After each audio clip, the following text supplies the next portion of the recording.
தோழர் வன்னியரசு வர்றாங்க. இதுல தோழமைகள் எல்லாத்தையும் ஒன்று திரட்டி ஒரு அரசியல் வகுப்பு ஏற்பாடு செய்யணும்னு சொன்னாங்க. எனக்கு தெரிஞ்சு ரொம்ப நாள் கழித்து ஒரு கிட்டத்தட்ட ஒரு ஆண்டு கணக்கில் இப்படிப்பட்ட ஒரு நிகழ்வை நான் கேள்விப்படவில்லை.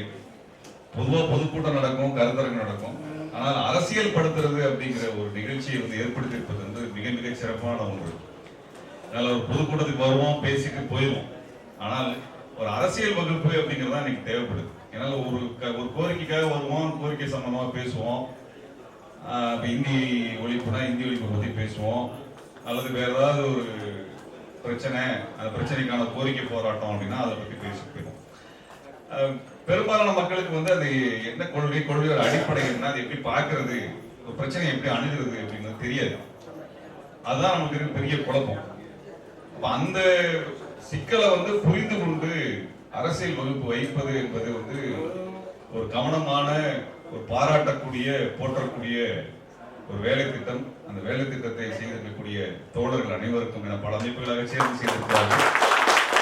அவர்களுக்கு அப்படிப்பட்ட ஒரு எண்ணம் வந்தது என்பது பெரிய மகிழ்ச்சிக்குரிய விஷயம். அந்த வகையில் ஒரு சிறப்பான ஒரு நிகழ்வு. என்னால் இன்றைக்கு வரக்கூடிய சூழ்நிலையில் இல்லை, என்னுடைய உடல்நலமும் அதற்கு சரியானதா இல்லை. அதனால தோழரை சொல்லியிருந்தேன், எனக்கு வரது ரொம்ப சிரமமா இருக்கு அப்படின்னு. கிட்டத்தட்ட கடத்தி கொண்டு வந்திருக்கிறார்கள். நேற்றுக்கு என் மகளுக்கு பிறந்த நாள். அவளுக்கு நான் இரவு சாப்பிட்றது வெளியே கூப்பிட்டு போயிருந்தேன்னு சொல்லியிருந்தேன். ஆனால் அதுக்குள்ள சாயந்தரத்துலேயே கிளப்பி கூப்பிட்டு வந்தாச்சு. ஏன்னா அது ஒரு மகிழ்ச்சியான விஷயம், நம்ம எல்லாரும் சந்திக்கிறது. அதுவும் இல்லாமல் இந்த மதுரைக்கு தெற்க கூட்டங்கள் நடப்பது அரிது. அப்படி பெரிய கூட்டங்கள் நடக்கிறதோ அதில் போய் பங்கெடுக்கிற வாய்ப்புகளோ இல்லாமல் இருக்கு. ஆனால் மதுரைக்கு தெற்கு தான் தமிழ்நாட்டில் அரசியல் மையமும் கொண்டிருக்கிறது. அப்ப இந்த பகுதி அரசியலாவது என்பது ரொம்ப ரொம்ப முக்கியமானது.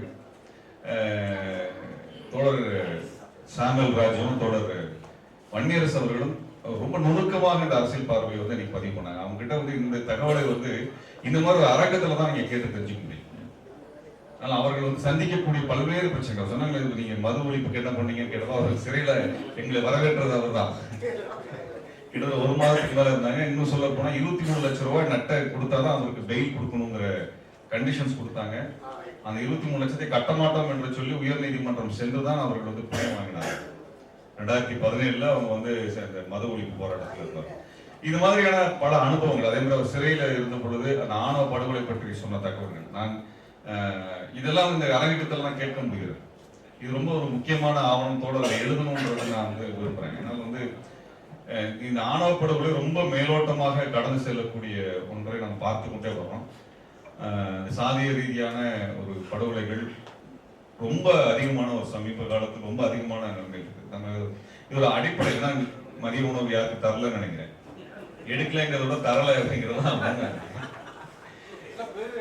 நான் தோழத்தை கேட்டேன். என்ன தோழர் மதிய உணவுக்கு அப்புறம் வச்சிருக்கிறீங்க, நல்ல 3 நல்ல உங்களுக்கு சாம்பார், ரசம், தயிர்னு சாப்பிட்டு வந்தா அதுக்கப்புறம் கருத்துக்கு உள்ள போறது அப்படிங்கிற கவலை இருந்தது.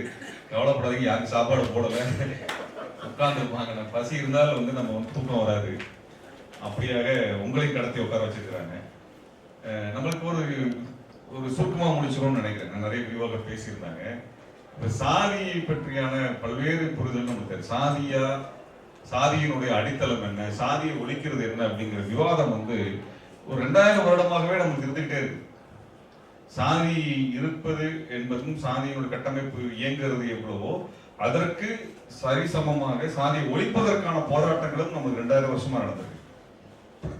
அப்ப சாதியை இயங்கக்கூடிய புள்ளி, அதை எப்படி கண்டறிகிறது, அதை எப்படி பகுப்பாய்வு செய்யறது, அதை எப்படி வீழ்த்துறது. ஜாதி ஒவ்வொரு காலகட்டத்திலையுமே தன்னை மாறி மாறி வளர்த்து கொண்டே வருகிறது. ஒரே மாதிரி இல்லை, அந்தந்த காலகட்டத்திற்கு ஏற்ப தன்னை சாதி மாத்திக்குது. இப்ப நம்ம அடிப்படையா சில விஷயங்களை பார்ப்போம். இப்ப மனு தர்மம் என்ற ஒன்றை நம்ம மறுக்கிறோம். மனு தர்மம் கிட்டத்தட்ட நம்ம யாரும் படிச்சது இல்லை. ஆனா மனு தர்மத்தை பற்றி, சனாதனத்தை பற்றி நம்ம மறுக்கிற அரசியலுக்கு வந்தோம். ஏன் வந்தோம் அப்படின்னா, மனு தர்மத்தில் 3 முக்கியமான விஷயத்தை நான் கவனிக்கிறேன். ஒண்ணு என்னன்னா, எதெல்லாம் நமக்கு மறுக்கப்பட்டது அப்படின்னு மனு தர்மத்தில் கொடுக்கக்கூடிய, மனு தர்மம்னா சட்டங்களாக இருக்கு. மனு தர்மம்ங்கிறது நமக்கு பார்க்கல, படிக்கல, நம்ம கேள்விப்படலை அப்படிங்கிறதுனால நம்ம வாழ்க்கையில அது சட்டத்திட்டமா இல்லைன்னு நினைச்சுக்காதீங்க. ஆங்கிலேயர்கள் நம்ம இங்கே ஆட்சி செய்ய வந்தபோது 1776 2ல கல்கத்தால வந்து இந்த நாட்டை ஆள்வதற்கான சட்டங்களை உருவாக்குவது என்ன அப்படின்னு ஒரு கேள்வி வருது.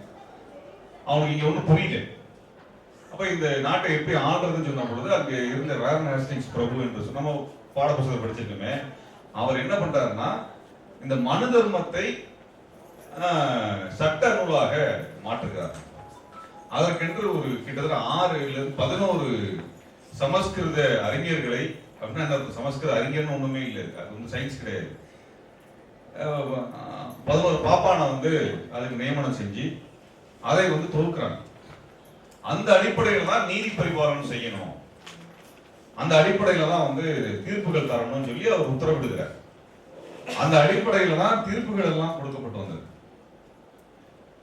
அந்த இப்ப 1772 இங்க பூலித்தேவன் வீழ்த்தப்பட்ட 20 வருடத்தில் நடக்குது. மருதுமாடி எழுச்சியெல்லாம் ஆரம்பிக்கல. அந்த காலகட்டத்தில் இருந்து ஆரம்பிச்சு எப்ப மாறுதுனால் 1858 சிப்பாய் கழகம் வட இந்தியா நடக்குது இல்லைங்களா, அந்த துப்பாக்கி தோட்டால குடும்ப தலைவர்கள் சொல்லி பஞ்சாயத்து பண்றாங்க இல்ல, அதற்கு பிறகு வந்து இங்கிலாந்து அரசு நேரடியாக ஆட்சி எடுக்கும்போது நம்மளுக்கு பொதுவாக ஆங்கிலேயர் ஆட்சின்னு பொதுவாக நம்ம படிக்கிறோம். ஆங்கிலேயர்கள்ல வந்து 100 வருஷம், முதல்ல வந்து 100 வருஷங்கிறது ஒரு கம்பெனி தான் நம்மளை ஆட்சி பண்ணுச்சு. ஒரு கம்பெனிக்காரர் தான் நம்மளை ஆட்சி பண்ணான். ஒரு அரசு வந்து, ஒரு அரசர் வந்து, ஒரு ராணி வந்து நம்மளை ஆட்சி பண்ணது. 100 ஆண்டுகளாக நம்மளை ஆட்சி செஞ்சது யாருன்னா ஒரு கம்பெனி, ஒரு பிரைவேட் கம்பெனி, ஒரு மல்டிநேஷனல் கம்பெனி. அந்த கம்பெனி தான் நம்மளை ஆட்சி பண்ணுச்சு. சிப்பாய் கழகம் வந்ததுக்கு பிறகு 1858 பின்னாடி தான் பிரிட்டிஷ் ராணியில அவங்க வந்து நேரடியாக ஆட்சி செய்யறேன்னு சொல்லி அவங்க கையில் ஆட்சி போகுது. அவங்க ஆட்சிக்கு வந்ததுக்கு பின்னாடி என்ன பண்றாங்கன்னா பழைய சட்டத்திட்டம் எல்லாம் செல்லுபடியாக நமக்கு என்று இருக்கக்கூடிய சட்டங்களை இங்க காலனியில கொண்டு வர்றாங்க. அது வரைக்கும் மனு தர்ம ஆட்சியின்படிதான் தீர்ப்புகள் கொடுக்கப்பட்டுச்சு. இதுதான் கல்கத்தாவில் இருந்து உருவாக்கப்பட்ட சட்டத்திட்டங்கள்.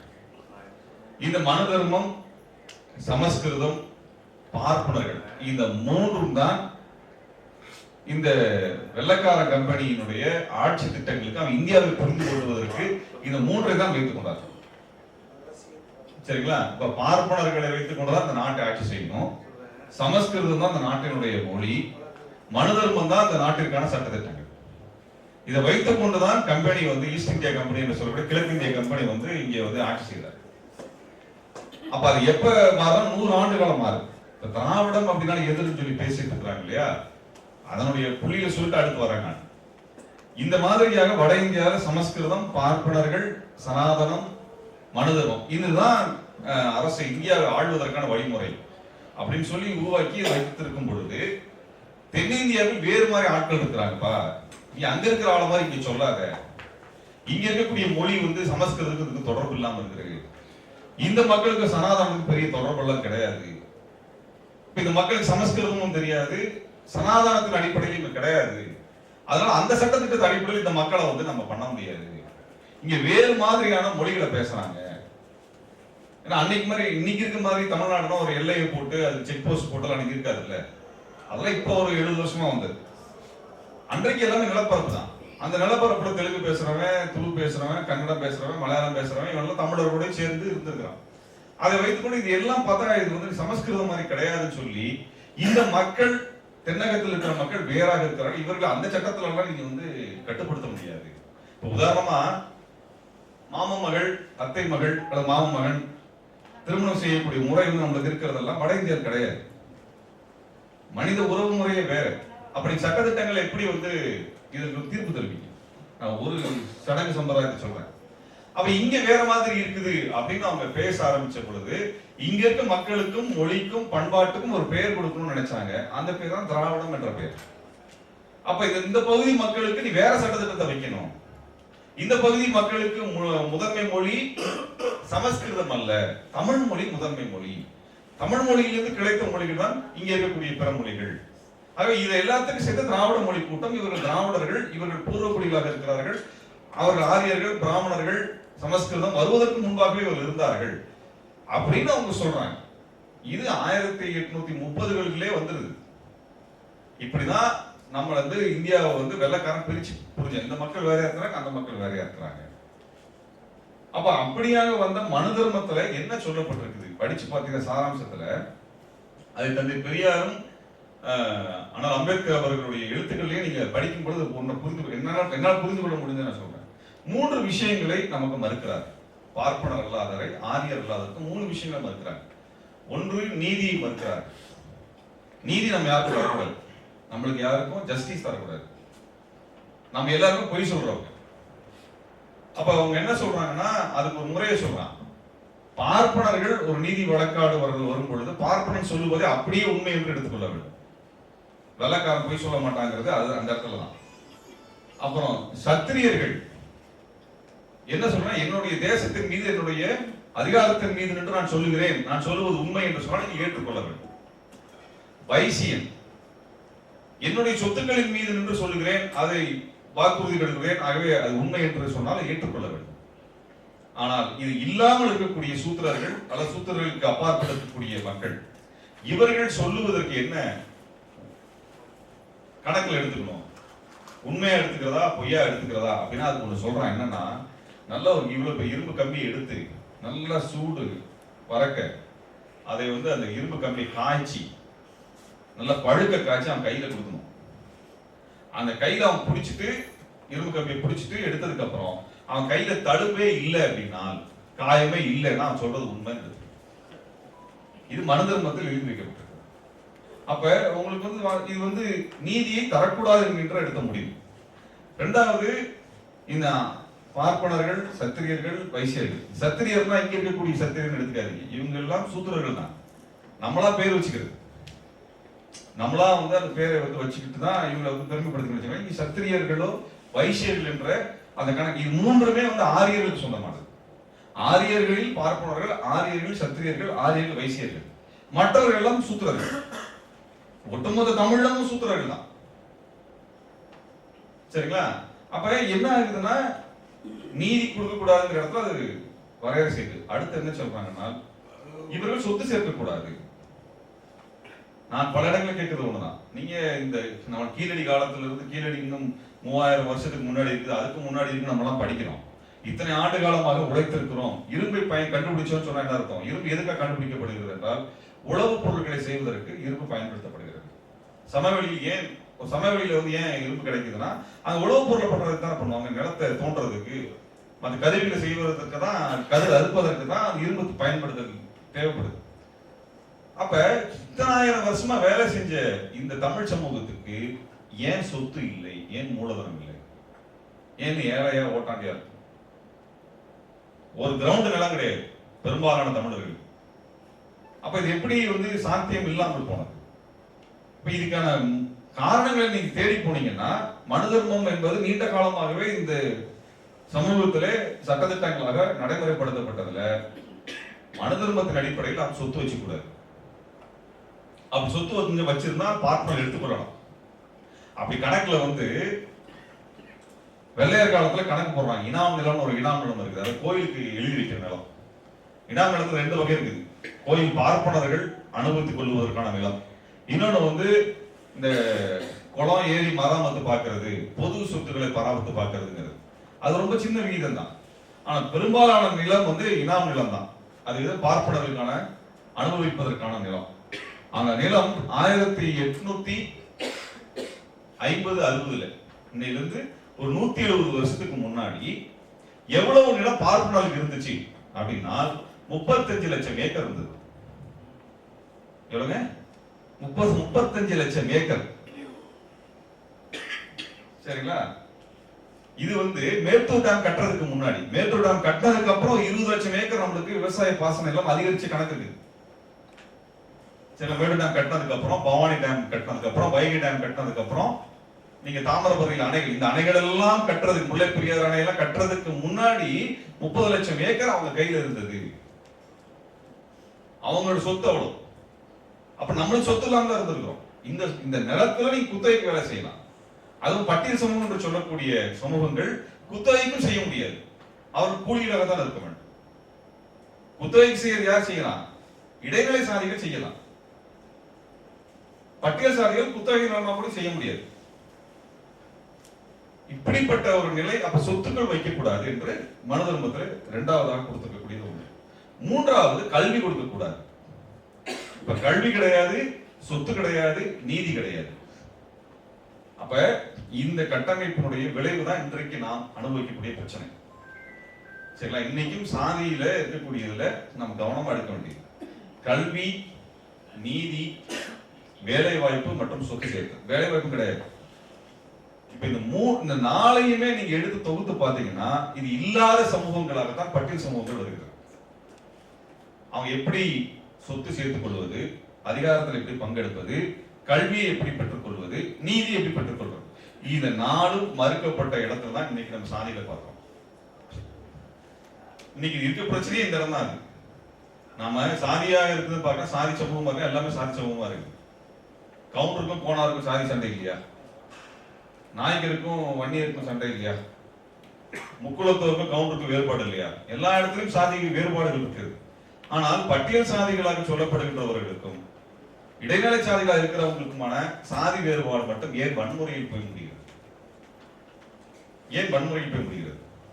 ஒரு செட்டியார் முதலியார் வெட்டி கொலை பண்றது இல்லை, ஒரு பிள்ளைமாரும் முக்குளத்தோர் கொலை பண்றது இல்லை, இல்லைங்களா? இப்படி அழகு சாதி வேறுபாடு, பொண்ணு கொடுத்து பொண்ணால் எடுத்துக்க மாட்டாங்க, சண்டை போடுவாங்க, அதெல்லாம் இருக்குது. ஆனால் அந்த சாதி வேறுபாட்டுக்கும் பட்டியல் சாதிக்கும் மற்ற சாதிகளுக்கும் இருக்கக்கூடிய பிரச்சனைகள்ல வரக்கூடிய வன்முறை இருக்கு இல்லையா? பட்டியல் சாதிகள் நடத்தப்படக்கூடிய வன்முறை, அந்த சாதி வேறுபாட்டுக்குமான வித்தியாசம் என்ன? ஏதோ இடைநிலை சாதிக்குள்ள ஜாதி உணர்வு இல்ல, இங்க மட்டும் ஜாதி உணர்வு இருக்குன்ற அர்த்தத்தில் நம்ம பார்க்க முடியாது இல்லையா? அப்ப அங்க சாதி உணர்வு இருக்கு, இங்க சாதி உணர்வு இருக்கு. ஏன்னா இந்த சாதி உணர்வு, இந்த ஜாதி உணர்வுக்கும் அந்த ஜாதி உணர்வுக்கும் என்ன வேறுபாடு இருக்கிறது? இங்கே ஆதிக்கம் இருக்கிறது, அங்க ஆதிக்கம் இல்லை, போட்டி இருக்கிறது. இங்க ஆதிக்கம் வருவதற்கான காரணம் என்ன? ஒருவன் மீது ஆதிக்கம் செலுத்துவதற்கான காரணம் என்ன? அவனிடத்துல வலிமை இல்லை என்பது. எந்த வலிமை? எண்ணிக்கை வலிமையா?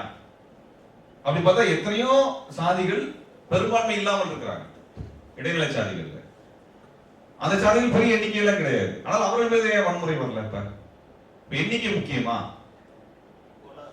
இல்ல, மூலதனம் முக்கியம். மூலதனம் முக்கியம். ஒவ்வொரு சாதியும் அந்த சாதிக்குள்ளாக இயங்கிக் கொண்டே இருக்குது. அது தனக்குள்ள தன்னைத்தானே பெருக்கிக்குது, யாரையும் சார்ந்து இல்லாமல் இருக்கிறது. இப்ப இடைநிலை சாதியில் ஏதோ ஒரு சாதி எடுத்துக்குவோம், அந்த சாதியில் இருக்கிறோம். நீங்க ஒரு தொழில் ஆரம்பிக்கணும்னு நினைக்கிறீங்க, அந்த தொழில் கம்பெனிக்கு வந்து ஒரு 5 கோடி 10 கோடி வேணும் அப்படின்னா அந்த ஜாதிக்குள்ளார பணத்தை திரட்டிக்க முடியுதா? முடியலையா? முடியுது. ஆனா பட்டியல் சாதிக்குள்ள முடியுமா? அது அதிகபட்சம் எவ்வளவு திரட்ட முடியும்? உங்கள் சாதிக்குள்ளாக எவ்வளவு திரட்டிக்க முடியும்? இது ஏன் நடக்கல? அந்த மூலதனம் ஏன் வரல? அந்த மூலதனத்தை எப்படி பெறுது? இந்த கேள்விக்கு பதில் கண்டுபிடிக்காம நம்ம அடுத்த கட்டத்துக்கு நகர முடியாது. பட்டியல் சாதி வெளியேற்றத்தினால் நமக்கு வந்து பெருமை வந்துள்ளாரு. மூலதனம் இல்லைன்னா எந்த ஜாதியில இருந்தாலும் மரியாதை இருக்கு. நீங்க ஒரு சாதிக்கார இடைநிலை சாதியே எடுத்துக்கோங்க, இது விட்டுருவோம். இடைநிலை சாதி ஒரு ஜாதி கிண்டல் பண்றது இல்லையா? ஏளனமா பேசுறது இல்லையா? எல்லா சாதிக்கும் சொலவடை இருக்கா இல்லையா? கிண்டல் பண்றதுக்கு எல்லா ஜாதிக்கும் இருக்கா இல்லையா? ஏளனம் பண்றது, எல்லல் பண்றது, போட்டி போடுறதுக்கு எல்லா சமூகத்திலும் உலகம் முழுவதும் இருக்கக்கூடிய ஒன்று தானே, சரிங்களா? ஆனால் அது ஏன் அது பெருசா பொருட்படுத்தலைன்னா அவனை சார்ந்து அவன் கிடையாது, இவன் தன்னிறைவா இருக்கிறான்.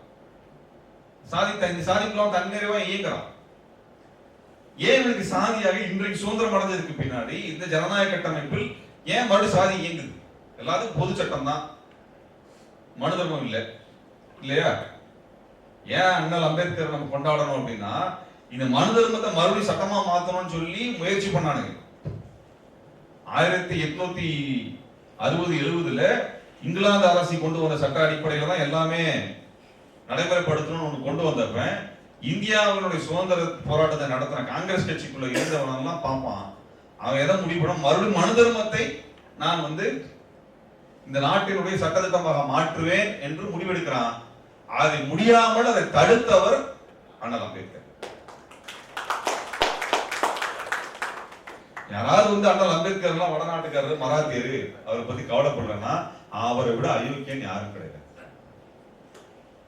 சண்டை ஏன்னு சொல்றேன் கேளுங்க. என்ன பண்றாங்க, 1770 பாப்பானுக்கு போய் சேர்ந்துறாங்க, வெள்ளக்காரனை ஒட்டிக்கிறாங்க. 1812 பள்ளிக்கூடம் ஆரம்பிக்கிறாங்க வெள்ளக்கார. அந்த பள்ளிக்கூடத்திலேயே பார்ப்பனம் தான் போய் சேர்றாங்க. அதுக்கு பின்னாடி இந்தியர்களை தங்களுடைய வேலையிலே சேர்த்துக்கிறது அப்படின்னு இந்த கம்பெனி முடிவு பண்ணப்ப எல்லா இடத்துலயும் போய் சேர்ற வேலையை பார்த்தது எல்லாம் பார்ப்பனர்கள். அப்ப வந்து ஒரு ஆராய்ச்சி பண்றாங்க, ஒரு மனிதனுடைய முகம் எப்படி இருக்குது இந்தியாவில் அப்படின்னு பிரிக்கிறாங்க. யாரெல்லாம் வேலைக்கு நல்லா வெள்ளையா இருக்கணும், மூக்கு கூர்மையா இருக்கணும், அவனெல்லாம் நீ வேலைக்கு எடுத்துக்கோ. யாருக்கு சப்பையா மூக்கு இருக்குதோ, நிறம் இல்லையோ அப்படின்னு ஒரு அடையாளங்களை வச்சு சொல்றான். யாருன்னா பார்ப்பனர் இல்லாதவரை எடுக்கக்கூடாதுங்கிறதுக்கான வரையறை. அவன் எப்படி யாரு பாப்பான்னு கண்டுபிடிக்கிற வெள்ளக்காரனால இதுக்கு ஒரு வழிமுறையே வந்து வெள்ளக்காரன் உருவாக்குறான். அந்த அடிப்படையில் பார்ப்பனர் உள்ள சேர்த்துட்டே போறான்.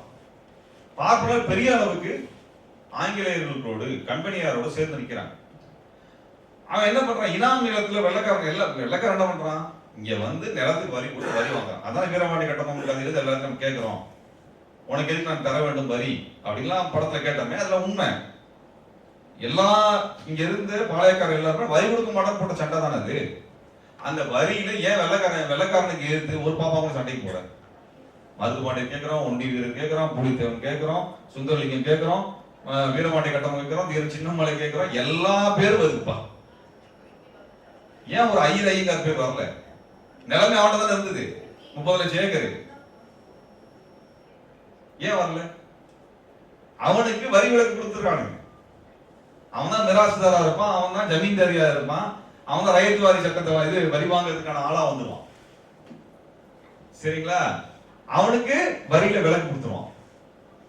ஏன்னா வெள்ளைக்காரனுக்கு பயம், இவனெல்லாம் வந்து சாமிக்கு நிகரானவர்கள் அப்படின்னு மக்கள் நம்புறான். இவனை போய் கை வச்சா மக்கள் எல்லாம் மொத்தமா எந்திரிச்சு கொந்தளிச்சு நம்மளுக்கு எதிராக வந்துருவான்னு நம்ப வச்சு அவன் மண்டையை கழுவிட்டான், வெள்ளக்காரன் மண்டையை கழுவிட்டான். சரிங்களா? அப்ப இந்த மாதிரியான ஒரு கட்டமைப்புக்குள்ளார அவன் என்ன பண்ண, வெள்ளக்காரன் சந்தோஷமா இருக்கான், அவனுக்கு எந்த பிரச்சனையுமே கிடையாது. இப்படியே இருக்கிறான். நீங்க சிப்பாய் கழகம் வருதுன்னு சொல்றானே, சிப்பாய் கழகம் எதுக்கு வந்துச்சு? என் நிலத்தை நீ ஆக்கிரமித்து விட்டாய், இந்த மண்ணை அடிமைப்படுத்தி விட்டாய், என் மக்களை வரி கொடுமையில் ஆக்கிட்டான்னு சொல்லியா வந்து மங்கள் பாண்டே போராடினாரு. பசு கொழுப்பு தடவை துப்பாக்கி போட்டு தோட்டா கொடுத்த இல்லையா? அதுக்கு பதில் வேற ஏதாவது கொழுப்பு போட்டு கொடுத்துருந்தா சுட்டுருப்பேன். யார சுட்டுருப்பான்? இந்தியாவில் இருக்கக்கூடிய இந்தியனை சுட்டுருப்பேன். நீ பசு கொழுப்பு தடவை தோட்டா வச்சு சொல்ல மாட்டேன். அவ்வளவுதான் அவன் பிரச்சனை. அவன் வேற எந்த பிரச்சனையும் கிடையாது இல்லைங்களா? அப்ப இப்படியான ஒரு பிரச்சனையை மையப்படுத்தி சண்டை போட்டான். அப்ப வந்து போர்லாம் முடிஞ்சதுக்கு அப்புறம் 1858 போர்லாம் முடிஞ்சதுக்கு அப்புறமா வெள்ளக்காரன் ஆய்வு பண்றான், எதுக்குடா சண்டை நடந்துச்சு அப்படின்னு பார்த்தா எல்லாருமே மொத்தமா போயிட்டானே, இல்ல நமக்கு எதிராக சண்டை போட போயிட்டானே அப்படிங்கிறப்ப சொல்றான், இவனெல்லாம் பார்ப்பனர்கள், இவன் பார்ப்பனர்கள் எல்லாம் ராணுவ வீரனா இருப்பான், ராணுவ அதிகாரியா இருப்பான் கடைமட்டத்துல. பிற சாதிக்காரனுக்கு ராணுவத்துல வேலை இருக்காது. அவன் வந்து புல்லு கொடுக்குற வேலை, குழி தோன்ற வேலை, தொடச்சு வைக்கிற வேலை, அந்த வேலை இருக்கும். சரி, இவனெல்லாம் என்னடா பண்ணா அப்படின்னா, இவனு ஏன் அவன் பின்னாடி போயிட்டானா, இல்ல பார்ப்பனர் சொன்னா இவங்க எல்லாம் மொத்தமா போயிடுவாங்க அப்படிங்கிறத கண்டுபிடிக்கிறான். அப்ப ஏதா பார்ப்பனெல்லாம் உள்ள சேர்த்தீங்க அப்படின்னா, அதுக்கு வந்து ஒரு அதிகாரி வந்து உத்தரவு போட்டிருக்காரு 1840-50 எடுக்கிறதெல்லாம் பார்ப்பனர்களை எடுக்கணும், வேலைக்கு எடுக்கிறதுனா அப்படின்னு. அதுக்கப்புறம் என்ன பண்றான், முடிச்சு போயிட்டு வெள்ளக்காரன், இனி இவனை மட்டும் உள்ள வச்சுட்டு இருந்தோம்னா நாளைக்கு நம்மளுக்கு வேட்டு வச்சிருவான், எல்லா சாதிக்காரும் படிப்பதற்கு ஏற்பாடு பண்ணு, எல்லா ஜாதிக்காரனும் வேலைக்கு கொண்டு வரதுக்கு ஏற்பாடு பண்ணு, சில சட்டங்களை கொண்டு வரான். இந்த பாப்பானுக்கு உள்ள போன உடனே என்ன பண்றான்னா, அவன் சொந்தக்காரன், மச்சினன், மாமன், அண்ணன், தம்பி எல்லாத்தையும் வேலைக்கு கொண்டு சேர்த்துட்டே இருப்பான். எல்லாருமே அவங்கள தான். இன்னைக்கு அதான் பிரச்சனை, இன்னைக்கு அப்படிதான் இருக்கு. இன்னைக்கு இன்ஃபோசிஸ்லயே அப்படிதான் இருக்கு. வெள்ளக்கார கம்பெனி விட்டுருக்கேன், இன்னைக்கு சாப்ட்வேர் கம்பெனி அதான் கதை. அப்ப என்ன பண்றான்னா, வெள்ளக்காரன் வந்து இல்ல ஒரு குடும்பத்துல ஒருத்தர் தான் வேலை அப்படின்றான். அப்புறம் பார்த்தோம்னா வரி நம்மளுக்கு ஏன்டா குறையுதுன்னு பார்த்தா எல்லா இவனுக்கான வரியை வந்து நம்ம வசூல் பண்ணலைங்க. சரி, அந்த நிலத்துக்கு சேர்த்து வரியை போட்டுருக்கான். இன்னைக்கு அந்த வரி இருக்குது, இன்னைக்கு அந்த சட்டம் இருக்குது. 1870-60களில் கொண்டு வர சட்டம் இன்றைக்கும் இருக்குது. லேண்ட் ரெவென்யூ ரெக்கவரி ஆக்ட் இன்னைக்கும், மெட்ராஸ் ஆக்ட் வந்து இன்னைக்கு இருக்கு. எல்லா நிலத்துக்கும் வரி போடுறான்னு சொல்றான். பாப்பம் பாக்குறான், என்னடா நம்மளுக்கு இருந்து எல்லா சலுகைகளையும் வெள்ளக்காரன் எடுத்துட்டான்னு சொல்லிட்டு அந்த சலுகைகளை திரும்ப வாங்க வேண்டும் என்பதற்காக ஆரம்பிக்கப்பட்ட கட்சி தான் காங்கிரஸ் கட்சி. காங்கிரஸ் யாராவது இல்லைங்க? சரிங்களா? அந்த கட்சி எதுக்கு உருவாக்குறது என்றால் வெள்ளைக்காரன் கிட்ட பேரம் பேசி தங்களுக்கு மறு சலுகையை கொடுத்துருங்க சார் அப்படின்ட்டு. வெள்ளைக்காரன் போய் பொதுக்கூட்டம் போய் நடத்தினா, பொதுக்கூட்டம் நடத்தினா எந்த மக்கள் யாரும் வரமாட்டேங்கிறாங்க, மற்ற ஜாதிக்காரன் வரமாட்டேங்கிறாங்க. அதனால என்ன பண்றாங்கன்னா பொதுவான ஆட்களை கொண்டு போய் முன்னாடி வச்சு அவர்களை பேச கூப்பிடுறது. அதை வச்சு வெள்ளைக்காரனுக்கு எதிராக போராட்டம் நடத்துறது. இந்த பக்கம் வெள்ளைக்காரனுக்கு எதிராக போராட்டம் நடத்தணும்னு சொல்லிக்கிட்டு அந்த பக்கம் வெள்ளைக்காரன் போய் வேலை வாங்குது. எங்க அண்ணனுக்கு வேலை கொடு, தம்பிக்கு வேலை கொடு, சித்தப்பா பையனுக்கு வேலை கொடு, மாமன் பையனுக்கு வேலை கொடுத்துட்டு அவனுக்கு வேலை வாங்குது. அப்ப வெள்ளைக்காரன் பேரம் பேசுறதுக்காக சுதந்திர போராட்டம் நடத்தாங்க. அதுவும் வந்து 1830 வரைக்குமே வந்து கூட அவங்க சுதந்திரம் காலங்கன்னு சொல்லி கோரிக்கை வைக்கல, டொமினிக்கன் அந்தஸ்து அப்படின்னு என்னன்னா எங்களையும் ராணியார் சமமான ஆட்சி பரப்பாக எங்களை ஏற்றுக்கொண்டு எங்களுக்கு கொஞ்சம் போல அதிகாரத்தை கொடுத்தா நாங்களும் பிழைத்துக் கொள்வோம் என்பதுதான் அவன் கோரிக்கை. காந்தியார் வர்ற வரைக்கும் அது கிடையாது. காந்தியார் வந்ததுக்கு அப்புறமும் உடனே எல்லாம் மாறல, ரொம்ப நாள் கழிச்சு தான் மாறுது. வேற வழியில் இதெல்லாம் அந்த வரலாறு நம்மளுக்கு சொல்லி கொடுத்தாங்க ஸ்கூல்ல, அந்த வரலாறே கிடையாது. சரிங்களா? அது கை துடைக்கிறதுக்கு பயன்படுத்தக்கூடிய ஒரு வரலாறா இருக்கும். அப்ப இது என்ன ஆகுதுன்னா இந்த கட்டத்துக்குள்ளார இவங்க என்ன பாக்குறாங்கன்னா தனக்கு என்ன லாபம் வரும் அப்படின்னு பார்த்து அதுக்கு போராட்டம் நடத்த ஆரம்பிக்கிறாங்க. தந்தை பெரியாரு என்ன பண்றாரு? தந்தை பெரியார் ஏன் காங்கிரஸ் வெளியே வர்றாருன்னா, காங்கிரஸ் கட்சிக்குள்ள தலைமை பொறுப்பெல்லாம் பார்ப்பனர் கையில இருக்கும். சரிங்களா? எதுக்கு? வெள்ளைக்காரன பேரம் பேசுறதுக்கு. மத்த பொறுப்பெல்லாம் மத்த தலைவர்கிட்ட கொடுத்துருவாங்க. பெரியார் கேட்கிறாரு, பெரியாருக்கு இதெல்லாம் புரியல. என்ன கேட்கிறாருன்னா, வகுப்பு வாரி பிரதிநிதித்துவம் கொடுப்போம்ப்பா, யார் யார் எந்தெந்த சாதி எவ்வளவு பேர் இருக்கிறோமோ அதுக்கேற்ற மாதிரி எல்லாத்துக்கும் பதவியில பங்கு கொடுப்போம்ப்பான்னா அதை சூழ்ச்சிகரமா மாத்தி விட்டுறாங்க. தொடர்ச்சியா காங்கிரஸ் கட்சியோட மாநாட்டுல அந்த வகுப்பு வாரி பிரதிநிதித்துவம் வரக்கூடிய அந்த கோரிக்கையை தள்ளி போட்டுட்டே இருக்கிறான். அதுக்கப்புறம் தான் பெரியாருக்கு புரியுது, இவங்க மொத்தமா இவங்க வச்சுக்கிட்டு இவங்க பேரம் பேசுறதுக்காக வச்சுட்டு இருக்கிறாங்க. அப்படித்தான் காங்கிரஸ் கட்சியினுடைய தலைமையை அவர் வச்சிருந்தாங்க. அதுல ஒரு 2 குறிப்பெல்லாம் இருக்குது, சொன்ன இன்ட்ரெஸ்டிங்கா இருக்கும். இங்க கல்கத்தா மாநாடு நடக்குது, காங்கிரஸ் கட்சி மாநாடு 1800 கடைசியில 1885 தான் ஆரம்பிச்சாங்க. 90 மாநாடு நடக்குது. அதுக்கு போகும்போது கப்பல்ல போறாங்க. பார்ப்பன காங்கிரஸ் கட்சி தலைவர்கள் இருப்பதற்குன்னு ஒரு கப்பல்ல ஒரு தளம் முழுக்க அவங்க மட்டும் தான் இருக்கணும், அந்த தளத்துக்குள்ள மத்தம் வரக்கூடாது. அப்புறம் இந்த பார்ப்பனர்களுக்கு சாப்பிடுறது இருக்கு இல்லைங்களா, கப்பல்ல மத்தவங்க கேண்டீன்ல சாப்பிடுற மாதிரி கிடையாது. அந்த பார்ப்பனர்களுக்கு சாப்பிடுறதுக்குன்னு சமைக்கிறதுக்காக தனியான பார்ப்பனர் செஃப்பை கூட்டு போயிட்டாங்க சமையல்காரன். அதுக்கப்புறம் பார்ப்பனர் சாப்பிடுறத நீங்க பார்த்துட்டீங்கன்னா தீட்டு அப்படிங்கிறதுனால எல்லாருக்கும் அவங்க ரூம்ல போய் சாப்பாடு கொடுக்குறது. இந்த சுத்தத்தையும் நம்பாத ஒரு பார்ப்பனர் இருந்தார். அவர் என்ன பண்ணாருன்னா 5 நாள் கப்பல்ல சாப்பிடல, வீட்டுல டிகாஷன் போட்டு எடுத்துட்டு போயிட்டாரு. அந்த டிகாஷன் காப்பியை அவர் ரூம்குள்ள மறைச்சு சாப்பிட்டு குடிச்சுப்பாரு. இப்ப பார்ப்பனர்களுடைய உணவு பழக்கத்தை புரிஞ்சுக்கோங்க. இதுக்கப்புறம் என்ன, கல்கத்தா காங்கிரஸ் இப்படி கதை. பாம்பே காங்கிரஸ் மாநாட்டுக்கு போனப்ப என்ன பண்ணாங்கன்னா ஒவ்வொருத்தரும் தனித்தனி வீடு தனித்தனி சமையல்காரன் கேட்டாங்க. ஏன்னா தனித்தனியா சமைக்கணும். எனக்கு தெரிஞ்ச நண்பர் ஒருத்தர் சொன்னாரு, ஹைதராபாத் பல்கலைக்கழகத்துல இன்னைக்கு பாத்தீங்கன்னா சில பார்ப்பனர் பேராசிரியர்களுடைய வீட்டுக்கு தனியா கிணறு வச்சிருப்பாங்க. மொத்த பைப்ல வர தண்ணியை குடிக்க மாட்டான். பைப்ல வர தண்ணி என்னது? சரிங்களா? அவன் கிணறு தோண்டி அதுல தண்ணி எடுத்துக்குவான். அவ்வளவு சுத்தம் பார்க்க. இதுதான் காங்கிரஸ் கட்சியினுடைய அன்றைய தலைமையினுடைய நிலைமை. திருவிக்கா போறாரு. திருவிக்கா பார்ப்பனர் வீட்டுல சாப்பிட கூட்டு போனா திருவிக்காவை என்னைக்கும் வீட்டுல உட்கார சாப்பிடுறது கிடையாது. அதுல இன்னொரு பார்ப்பனர் வீட்டுக்கு அவர் கூட்டு போகும்போது அந்த பார்ப்பனர் கூட்டு வாசல் கூட்டு உட்கார வச்சுட்டு உள்ள சமையல் கிட்ட போய் சாப்பிட்டு வந்துடுறாரு. யாரு? திருவிக்கா கிடையாது, பார்ப்பனர். சாப்பிட்டு வந்ததுக்கு அப்புறம் திருவிக்காக்கு சாப்பாடு. அதுக்கப்புறம் நம்ம போய் சாப்பிட்டதுக்கு அப்புறம் திருவிக்கா சாப்பிட்டதுக்கு அப்புறமா அவருடைய இலையை அவரை எடுத்து வெளியில போடணும். இலையை உட்கார வச்ச இடத்துக்கு சாணி தண்ணி தெளிக்கணும். இப்படியெல்லாம் ஒரு கட்டுப்பாடுகள் இருந்தது. இன்றைக்கு பெரியார பேசுறாங்களே, எந்த சூழ்நிலையில அன்றைக்கு இந்த நாடும் விடுதலை போராட்டம் இருந்ததுங்கிற புள்ளியிலிருந்து நீங்க பார்க்கணும். அப்ப இந்த விடுதலை போராட்டமே இந்த மனு தர்மத்தை அதிகாரத்தில் வைப்பதற்காக காங்கிரஸ் கட்சி நடத்திய போராட்டம் தான். அது மற்ற எல்லாம் உள்ள போய் அதை ஆட்டை கலைச்சி எல்லாம் சண்டையை போட்டு கடைசியில் அண்ணல் அம்பேத்கர் அவர்கள் உங்க சட்டத்திட்டம்லாம் வேணாம்டா நான் உருவாக்குறேன்னு சொல்லி அவருடைய கட்டுப்பாட்டில் இது ஓரளவுக்கு நம்ம உரிமை பெற்று கொடுத்துட்டாரு. இவங்கிட்ட மல்லு கட்டி கொடுத்துட்டாரு. அதனால நம்ம அண்ணல் அம்பேத்கரை கொண்டாடுகிறோம். இன்னைக்கு இந்த இந்திய திணிக்கிறதுக்கு இவங்கிட்ட எவ்வளவு மல்லு கட்டுறோம், அன்னைக்கு எவ்வளவு சேட்டை பண்ணிருப்பாங்க. இன்னைக்கு இவ்வளவு வேலை பார்க்கறானுல, இவ்வளவு பேர் நம்ம படிச்சு வந்திருக்கோம். அன்றைக்கு எத்தனை பர்சன்டேஜ் படிச்சிருக்கோம், எத்தனை பேர் புரிஞ்சிருப்பாங்க நம்ம பேசுறது. அன்னைக்கு நான் ஒரு விஷயத்த சொல்றேன், எனக்கு வந்து தந்தை பெரியாரினுடைய வார்த்தைகளை வச்சுட்டு நீ பேசுறேன். தந்தை பெரியார் காட்டு மரடி முடிஞ்சு சொல்லிட்டாரு, அதை சொல்லிட்டாரு, இதை சொல்லிட்டாரு அப்படின்னு. அன்றைய காலத்துல எத்தனை பேர் படிச்சிருப்பான். இதெல்லாம் கொடுங்க, எத்தனை பொதுக்கூட்டங்கள் நடந்திருக்கும். பொதுக்கூட்டங்கள் ஒண்ணு நடந்திருக்காது இல்ல, நடந்திருக்கு. ராமாயணம் கதை போட்டிருப்பான், மகாபாரத கதையை போட்டிருப்பானுங்க, கதா காலாட்சியம் பண்ணிருப்பானுங்க. ஒரு மனுஷன் நின்று மைக்க பிடிச்சி மக்கள் கிட்ட ஒரு அரசியல் கருத்தை பேசுற பழக்கம் இருந்திருக்குமா? அப்பதான் ஆரம்பிச்சிருக்கு. அந்த காலகட்டத்தில் அந்த மக்களுக்கு அந்த மேடையில பேசியவர் தந்தை பெரியார். இன்னைக்கு இருக்கிற மாதிரி இந்த மாதிரி கருத்தரங்கம் போட்டு ஏசிய போட்டு உட்காந்து பேசுற நிலைமையில நம்ம இருக்கிறோம், யூடியூப்ல வீடியோ பார்க்கிற நிலைமையில இருக்கும். இன்றைக்கு நாம் பேசுகின்ற மொழி நடையை வைத்துக் கொண்டு தந்தை பெரியார் காலத்தில் அவர் பேசிய மொழியை பார்க்க கூடாது, அதை வைத்து கணக்கு பண்ணக்கூடாது. அந்த காலகட்டம் வேற. இன்னைக்கு நீங்கள் நானும் பேசுற மாதிரி நம்ம தாத்தாட்ட பேச முடியுமா சொல்லுங்க? நம்ம தாத்தா பேசுற மொழியும் நம்ம பேசுற மொழியும் ஒன்றா? அவர் பேசுற வார்த்தையும் நம்ம பேசுற வார்த்தையும் ஒன்றா? அந்த தாத்தாவோட தாத்தா வாழ்ந்த காலம் எப்படி இருக்கும்? அந்த காலத்துல தந்தை பெரியார் வாழ்ந்தார். அந்த மக்கள் தான் அவர் பேசினாரு. இன்றைக்கு இருக்க மக்களுக்கு பேசல. அவனுக்கு என்ன புரியுமோ அதை பேசினார்.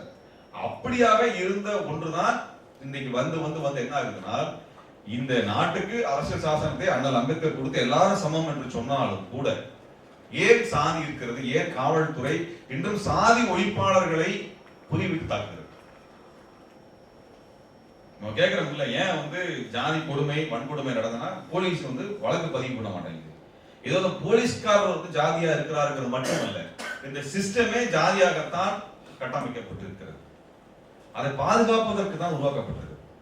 அதனாலதான் ஜாதி ஒழிக்கிறவன் கூட்டம் நடத்தினா அதுக்கு எதிர்ப்பு வரும், வழக்கு வரும், அனுமதி கிடைக்காது. ஆனா ஜாதி வேண்டும் என்று சொல்லக்கூடியவனுக்கு எல்லாமே கிடைக்கும், எல்லாமே கிடைக்கும். அப்ப அதுல நம்ம எதிர்கொள்ளக்கூடிய பிரச்சனை, இன்றைக்கு பட்டியல் சமூகத்திலிருந்து வெளியேறினால் நமக்கு மரியாதை கிடைக்குமா என்றால் எல்லா சாதிகளுக்கும் இருக்கக்கூடிய அதே சொல்ல. ஆனால் உங்களுக்கான மூலதனம், உங்களுக்கான பொருளாதார மூலதனம் வெறும் பொருளாதார மூலதனம் மட்டும் கிடையாதுங்க.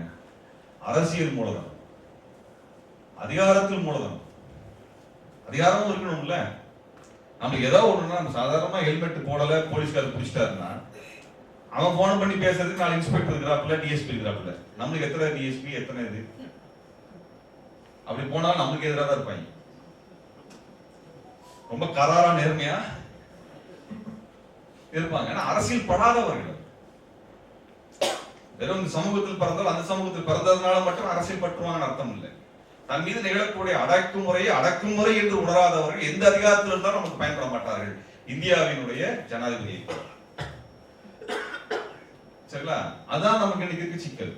அரசியல் உணர்வு பெற்றால் மட்டும்தான் ஒருவன் அந்த சமூகத்தினுடைய விடுதலையை பற்றியான கவலையோடு அந்த சமூகத்திற்காக பேசுவான், போராடுவான். அது இல்லை என்றால் நீங்கள் வந்து அதிகாரத்தில் போயிருக்கலாம், பொருளாதாரத்தை சம்பாதிக்கலாம், ஆனால் மக்களுக்கு பயன்படவே மாட்டேன்.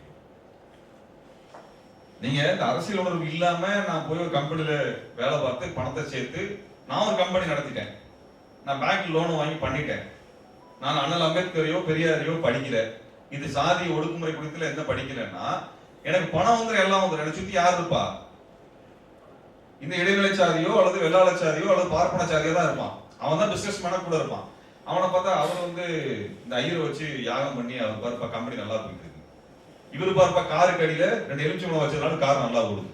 அது பெட்ரோல் போட்டதுனால இல்ல, எலுமிச்சம்பழம் வச்சதுனால. ஓ, அவர் சங்கராச்சாரிய படத்தை வச்சிருக்கிறனால அவர் கம்பெனிக்குல எல்லாமே நல்லதா நடக்குது. நல்ல நேரத்துல அவர் கடை திறப்பாரு, இந்த நாள்ல கடைக்கு வருவாரு, இந்த நேரத்துல கடைக்கு வருவாரு, இந்த நாளுக்கு இந்த சட்டையெல்லாம் போடுவாரு. அப்படி பார்த்து நம்மால் என்ன ஆயிடுவான், ஓ இதெல்லாம் இருந்தா தான் நம்ம பணம் கையில் நிற்கும் போது இருக்குது. நம்மளுங்க உழைக்கும் பொழுது ஆரம்பிக்கும் பொழுது சாமியை பத்தி கவலைப்பட மாட்டான், கையில பணம் சேர்ந்தவரை சாமி பத்தி கவலை வரும். அதுக்கப்புறம் சாய்பாபா வந்துருவாரு. ஸ்கிரீன் சேவரை யார் இருப்பாரு? சாய்பாபா இருப்பாரு, பெருமாள் இருப்பாரு இல்லைங்களா? அது முன்னாடி யார் இருப்பாரு? அம்மா படமோ அப்பா படமோ வீட்டுக்காரம்மா படமோ, அது ரொம்ப ரேர். இப்படி ஏதாவது படம் இருக்கும். ஆனா கையில 10 பைசா வந்த உடனே இந்த கையில 10 கயிறு, இந்த கையில 10 கயிறு, சரிங்களா? அப்புறம் ஸ்கிரீன் சேவர்ல படம், அப்புறம் போன் பண்ணா பாபா பாபான்னு பாட்டு வர வரும் இல்லைங்களா? திங்கக்கிழமை ஒரு சாமி, செவ்வாய்க்கிழமைக்கு ஒரு சாமி, புதன்கிழமைக்கு ஒரு சாமி, வியாழக்கிழமை ஃப்ரீயா இருந்தது, அதுக்கு சாய்பாபா சாமி வந்துருச்சு, வெள்ளிக்கிழமை ஒரு சாமி, சனிக்கிழமை சாமி. அப்ப என்ன பண்ணுவான், இதெல்லாம் பண்ணிட்டே இருப்பான். அடுத்த நேரம் திடீர்னு நான் இப்பெல்லாம் அசைவம் சாப்பிடுறது இல்லை, சுத்த பத்தமா இருக்கணும்ல. நீங்க பாத்தீங்கன்னா பிசினஸா வந்ததுக்கு அப்புறம் மீசை விட மலிச்சிருவாங்க. பிசினஸ் கிளாஸ்க்கு மீசை வேண்டாம், இருக்கா இல்லையா? இதெல்லாம் எங்க இருந்து வருதுன்னா இவங்களோட அறியாமையும் முட்டாள்தனமும் தான் அவர்கள் அந்த சமூகத்துக்கு பயன்படாதவர்களாக இல்ல, சமூகத்துக்கு எதிரானவர்களாக மாற்றி விடுது. இவரை பார்த்ததுக்கு அப்புறம் அங்க வேலை பார்க்கிற இன்னொருத்தர், அதே ஒரு நெருக்கடியான குடும்பங்களில் இருந்து வந்தவர் என்ன பார்ப்பாரு, ஓ நம்மளும் சாய்பாபா கோயிலுக்கு போனா நம்மளும் அண்ணன் மாதிரி வளர்ந்துடலாம், நம்மளும் 4 எலுமிச்சம்பழத்தை போட்டு புளிச்சோம்னா அண்ணன் மாதிரி 4 கார் வாங்கிடலாம். நம்மளுக்கு கடைசி என்ன இருக்கு, கல்வி உழைப்பு அல்ல, எலுமிச்சம்பழத்தை நம்புறது, சாய்பாபாவை நம்புறது, ரிங்டோனை வைக்கிறது பாபா படத்துக்கு, பெருமாள் திருப்பதிக்கு போய் கையில காசு போட்டு வர்றது, இதை செஞ்சாதான் முன்னேறுவங்கிற இடத்துக்கு வந்திருப்போம். பகுத்தறிவு என்பது மனிதனை நம்புவது, அந்த இடத்துல நகர்றது. அப்ப இது என்ன திட்டமிட்டு இந்த வளையத்துக்குள்ள கொண்டு வந்து நம்மளை இன்றைக்கு அதிகாரமே இல்லாதவர்களாக, அரசியல் அற்றவர்களாக, பொருளாதார மூலதனம் இல்லாதவர்களாக மாற்றுகின்ற வேலை செய்கிறார். நம்ம கேட்க வேண்டியது, எதுக்கு இழிவு வருகிறது? பட்டியல் சமூகம் சொன்னா இழிவா? பிற்படுத்தப்பட்ட சமூகம் சொன்னா இழிவு இல்லையா? இப்ப யார் சொன்னா பிற்படுத்தப்பட்ட சமூகம் இழிவு இல்லைன்னு? கம்பெனில போய் வேலை பார்க்கும் போது நீ ரிசர்வேஷன் வந்தியான்னு கேட்பான், கேட்கறான்.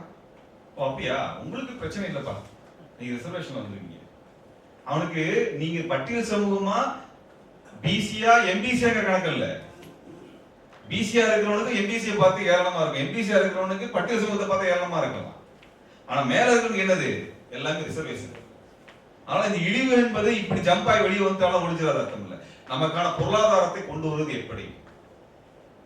அப்ப நம்ம பொருளாதாரத்தை கொண்டு வருவதற்கு ஒற்றுமையாக இருக்க வேண்டும், ஒன்றுபட்டு இயங்க வேண்டும், அரசியலாக இருக்க வேண்டும், அரசியல் அதிகாரத்தை கைப்பற்ற வேண்டும். கல்வி இருந்தால் பொருளாதார வளர்ச்சி கொண்டு வரலாம். நான் கேட்கிறேங்க, நம்ம சமூகத்துல எத்தனை பேர் ஆடிட்டராக மாறி இருக்காங்க? ஒரு ஆடிட்டர் தான் ஒரு கம்பெனியை நடத்தக்கூடிய, வழி நடத்தக்கூடியது. ஒரு முதலாளியனால கம்பெனி நடத்த முடியாது. சரியான ஆடிட்டர் இருந்தாதான் அந்த கம்பெனியை வளர்த்த முடியும். ஒரு ஆடிட்டர் தான் பேங்க்ல இருந்து எப்படி லோன் வாங்கணும்னு சொல்லி தருவான், எப்படி அரசாங்கத்துக்கு குறைஞ்ச வரி கட்டணும்னு சொல்லி தருவான். அதனால ஆடிட்டர் குடும்பத்தை பெரிய இடத்துல உட்காந்துருக்கான். நிறுவனத்தை வழிகாட்டுவது, அதான் அந்த தொழிலுக்குள்ளாக மற்ற ஜாதி விடாம வச்சிருப்பாங்க. நம்ம ஒரு ஆடிட்டர் என்ன பண்ணுவாரு, பேலன்ஸ் ஷீட் ஃபைல் பண்ணுவாரு, இன்கம் டாக்ஸ் ஃபைல் பண்ணுவாரு, ஒரு அக்கௌண்டன்ட் தான், பெரும்பாலும் அக்கௌண்டன்டா தான் இருப்பாங்க. அப்ப நீங்க இந்த நாலேஜ், இந்த அறிவெல்லாம் இங்க கொண்டு வராம இந்த சமூக கட்டமைப்புல இருந்தது பட்டியல் சமூகத்தில் வெளியேறிட்டாலாம் நமக்கு மாறி இருக்கு. வளர்ச்சி அடைந்து சமூகம் ஜாதியாக சொல்லக்கூடியவர்களுக்குள்ளாகவே என்னென்ன நடந்துட்டு இருக்கு நம்ம பார்த்துட்டு தான் இருக்கோம். அப்ப இதை இதோட மூல வேறாக நம்ம போய் நிக்கிறோம். ஒண்ணு இல்லைங்க, சாதி சண்டைகள் ஏன் நடக்குது, ஏன் கொலைகள் நடக்குது, ஏன் நடக்குது? இன்றைக்கு தென் தமிழ்நாட்டில் நடக்கக்கூடிய சாதி சண்டைகள் காரணம் வெறும் பெருமைக்காக நடக்குதா? வெறும் பெருமைக்காக நடக்குதா? ஏன்னா இந்த தென் தமிழ்நாட்டுல பெரிய தொழிற்சாலையோ மூலதனங்களோ வாய்ப்பு வசதிகளோ இல்லாத பொழுது இங்க இருக்கிற இயற்கை வளங்கள் தான் மூலதனமாக இருக்கிறது. இங்க இருக்க மணல், கல்லு, பாறை, கான்ட்ராக்ட், இதுதான் மிகப்பெரிய மூலதனமாகவும் தொழிலாகவும் இருக்கு. இந்த இயற்கை வளங்கள் மீதான ஆதிக்கத்திற்காக நடக்கிற சண்டை தான் சாதி சண்டையாக இருக்கு.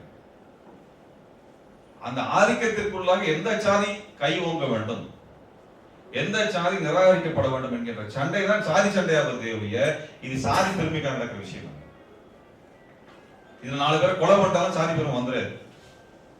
என்ன லாபம்? ஒரு சண்டை நடக்கிறது, மத சண்டையோ ஜாதி சண்டையோ, அதுல லாபம் இல்லாம நடக்குது. நான் கோயம்புத்தூர்ல எங்க கல்லூரி காலத்துல அங்க மத சண்டை குண்டு வெடிச்சு நடந்து எல்லா பிரச்சனையும் இந்துவா முஸ்லீமா சண்டை போட்டு பஞ்சாயத்தாய் பெருசா மாறிடுச்சு. 4 வருஷம் கழிச்சு போய் பார்த்தாதான் தெரியுது, நம்மால் பண்ணிட்டு இருந்த பிசினஸ் பண்றது எல்லா கடையும் மார்வாடிகள் போயிடுச்சு. இப்ப அங்க இந்துவும் கிடையாது, முஸ்லீமும் கிடையாது, ரெண்டு பேரும் தமிழன் தான்.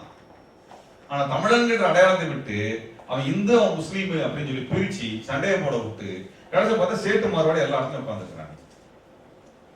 இன்றைக்கு நம்மளுக்கு இங்க இருக்கக்கூடிய இந்த தேவேந்திர விழா சமூகம் இந்து தேவேந்திர வேளாளர் சமூகம் என்று பிரிக்கிறதுக்கான காரணம், ஒரு சமூகத்தை ரெண்டா பிரிச்சிட்டோம்னா அந்த சமூகம் பேர பேசுறதுக்கான வலிமை இல்லாமல் போயிடும். அந்த சமூகத்திற்கான இறுதி கொஞ்சம் நெஞ்ச மூலதனம் இல்லாமல் போயிடும். அந்த சமூகம் தன்னை முன்னேற்றுவதற்கான வாய்ப்பு இல்லாமல் போயிடும். எனக்கு கிறிஸ்தவனா இருக்கிறவன் அந்நியன் அப்படின்னா, என் சமூகத்தை சார்ந்தவன் கிறிஸ்தவனா இருக்கிறான், வேற மத நம்பிக்கை இருக்கிறவன் அந்நியனா இருக்கிறான். சேட்டு மாறுவாடி யாரா? நீ எல்லாம் யாருன்னு கேட்கணுமா இல்ல? எச்ராஜா யாரு? இவங்க எல்லாம் யாரு? இவங்க எல்லாம் யாரு? என்ன உதவி நம்மளுக்கு பண்ணிருக்காங்க? அப்ப இந்த சமூகத்தை ரெண்டு ரெண்டா கூடா போடுறாங்க. இப்ப நாடார் சமூகத்தை கிறிஸ்துவ நாடாராகவும் இந்து நாடாராகவும் பிரிச்சோம்னா அந்த நாடார் சமூகத்துக்கு மூலதனம் என்ன ஆகும்? தொழில் என்ன ஆகும்? அவன் கிறிஸ்துவ நாடா இருப்பா, அவன் பொருள் எல்லாம் வியாபாரம் பண்ணா பிரச்சனை இல்லை, பண்ண நாளைக்கு உன்னோட வைப்பான். அவனுக்கு தேவை உன் வியாபாரமும் உன் மூலதனமும் உன்னோட வணிகம் தான் ஒழிய உன்னுடைய ஆதரவு அல்ல. அது அவனுக்கு தேவையில்லை. சரிங்களா? இந்த மசாலா கம்பெனிக்காரரு, இந்த சமையல் எண்ணெய் கம்பெனிக்காரரு இவர் கிறிஸ்தவரா இவர் இந்துவா? நம்ம ஊருக்காரரு தமிழ இந்துவா இருந்தானே கிறிஸ்தவனா இருந்தாங்க. இல்ல இல்ல நீ இந்த ஆச்சி மசாலா வாங்கக்கூடாது, நீ இந்த எண்ணெய் வாங்கக்கூடாது, அதெல்லாம் கிறிஸ்தவர். அப்புறம் அதானிட்டு இருந்து மசாலா பொருள் வருது, அதை வாங்கி சாப்பிடலாமா?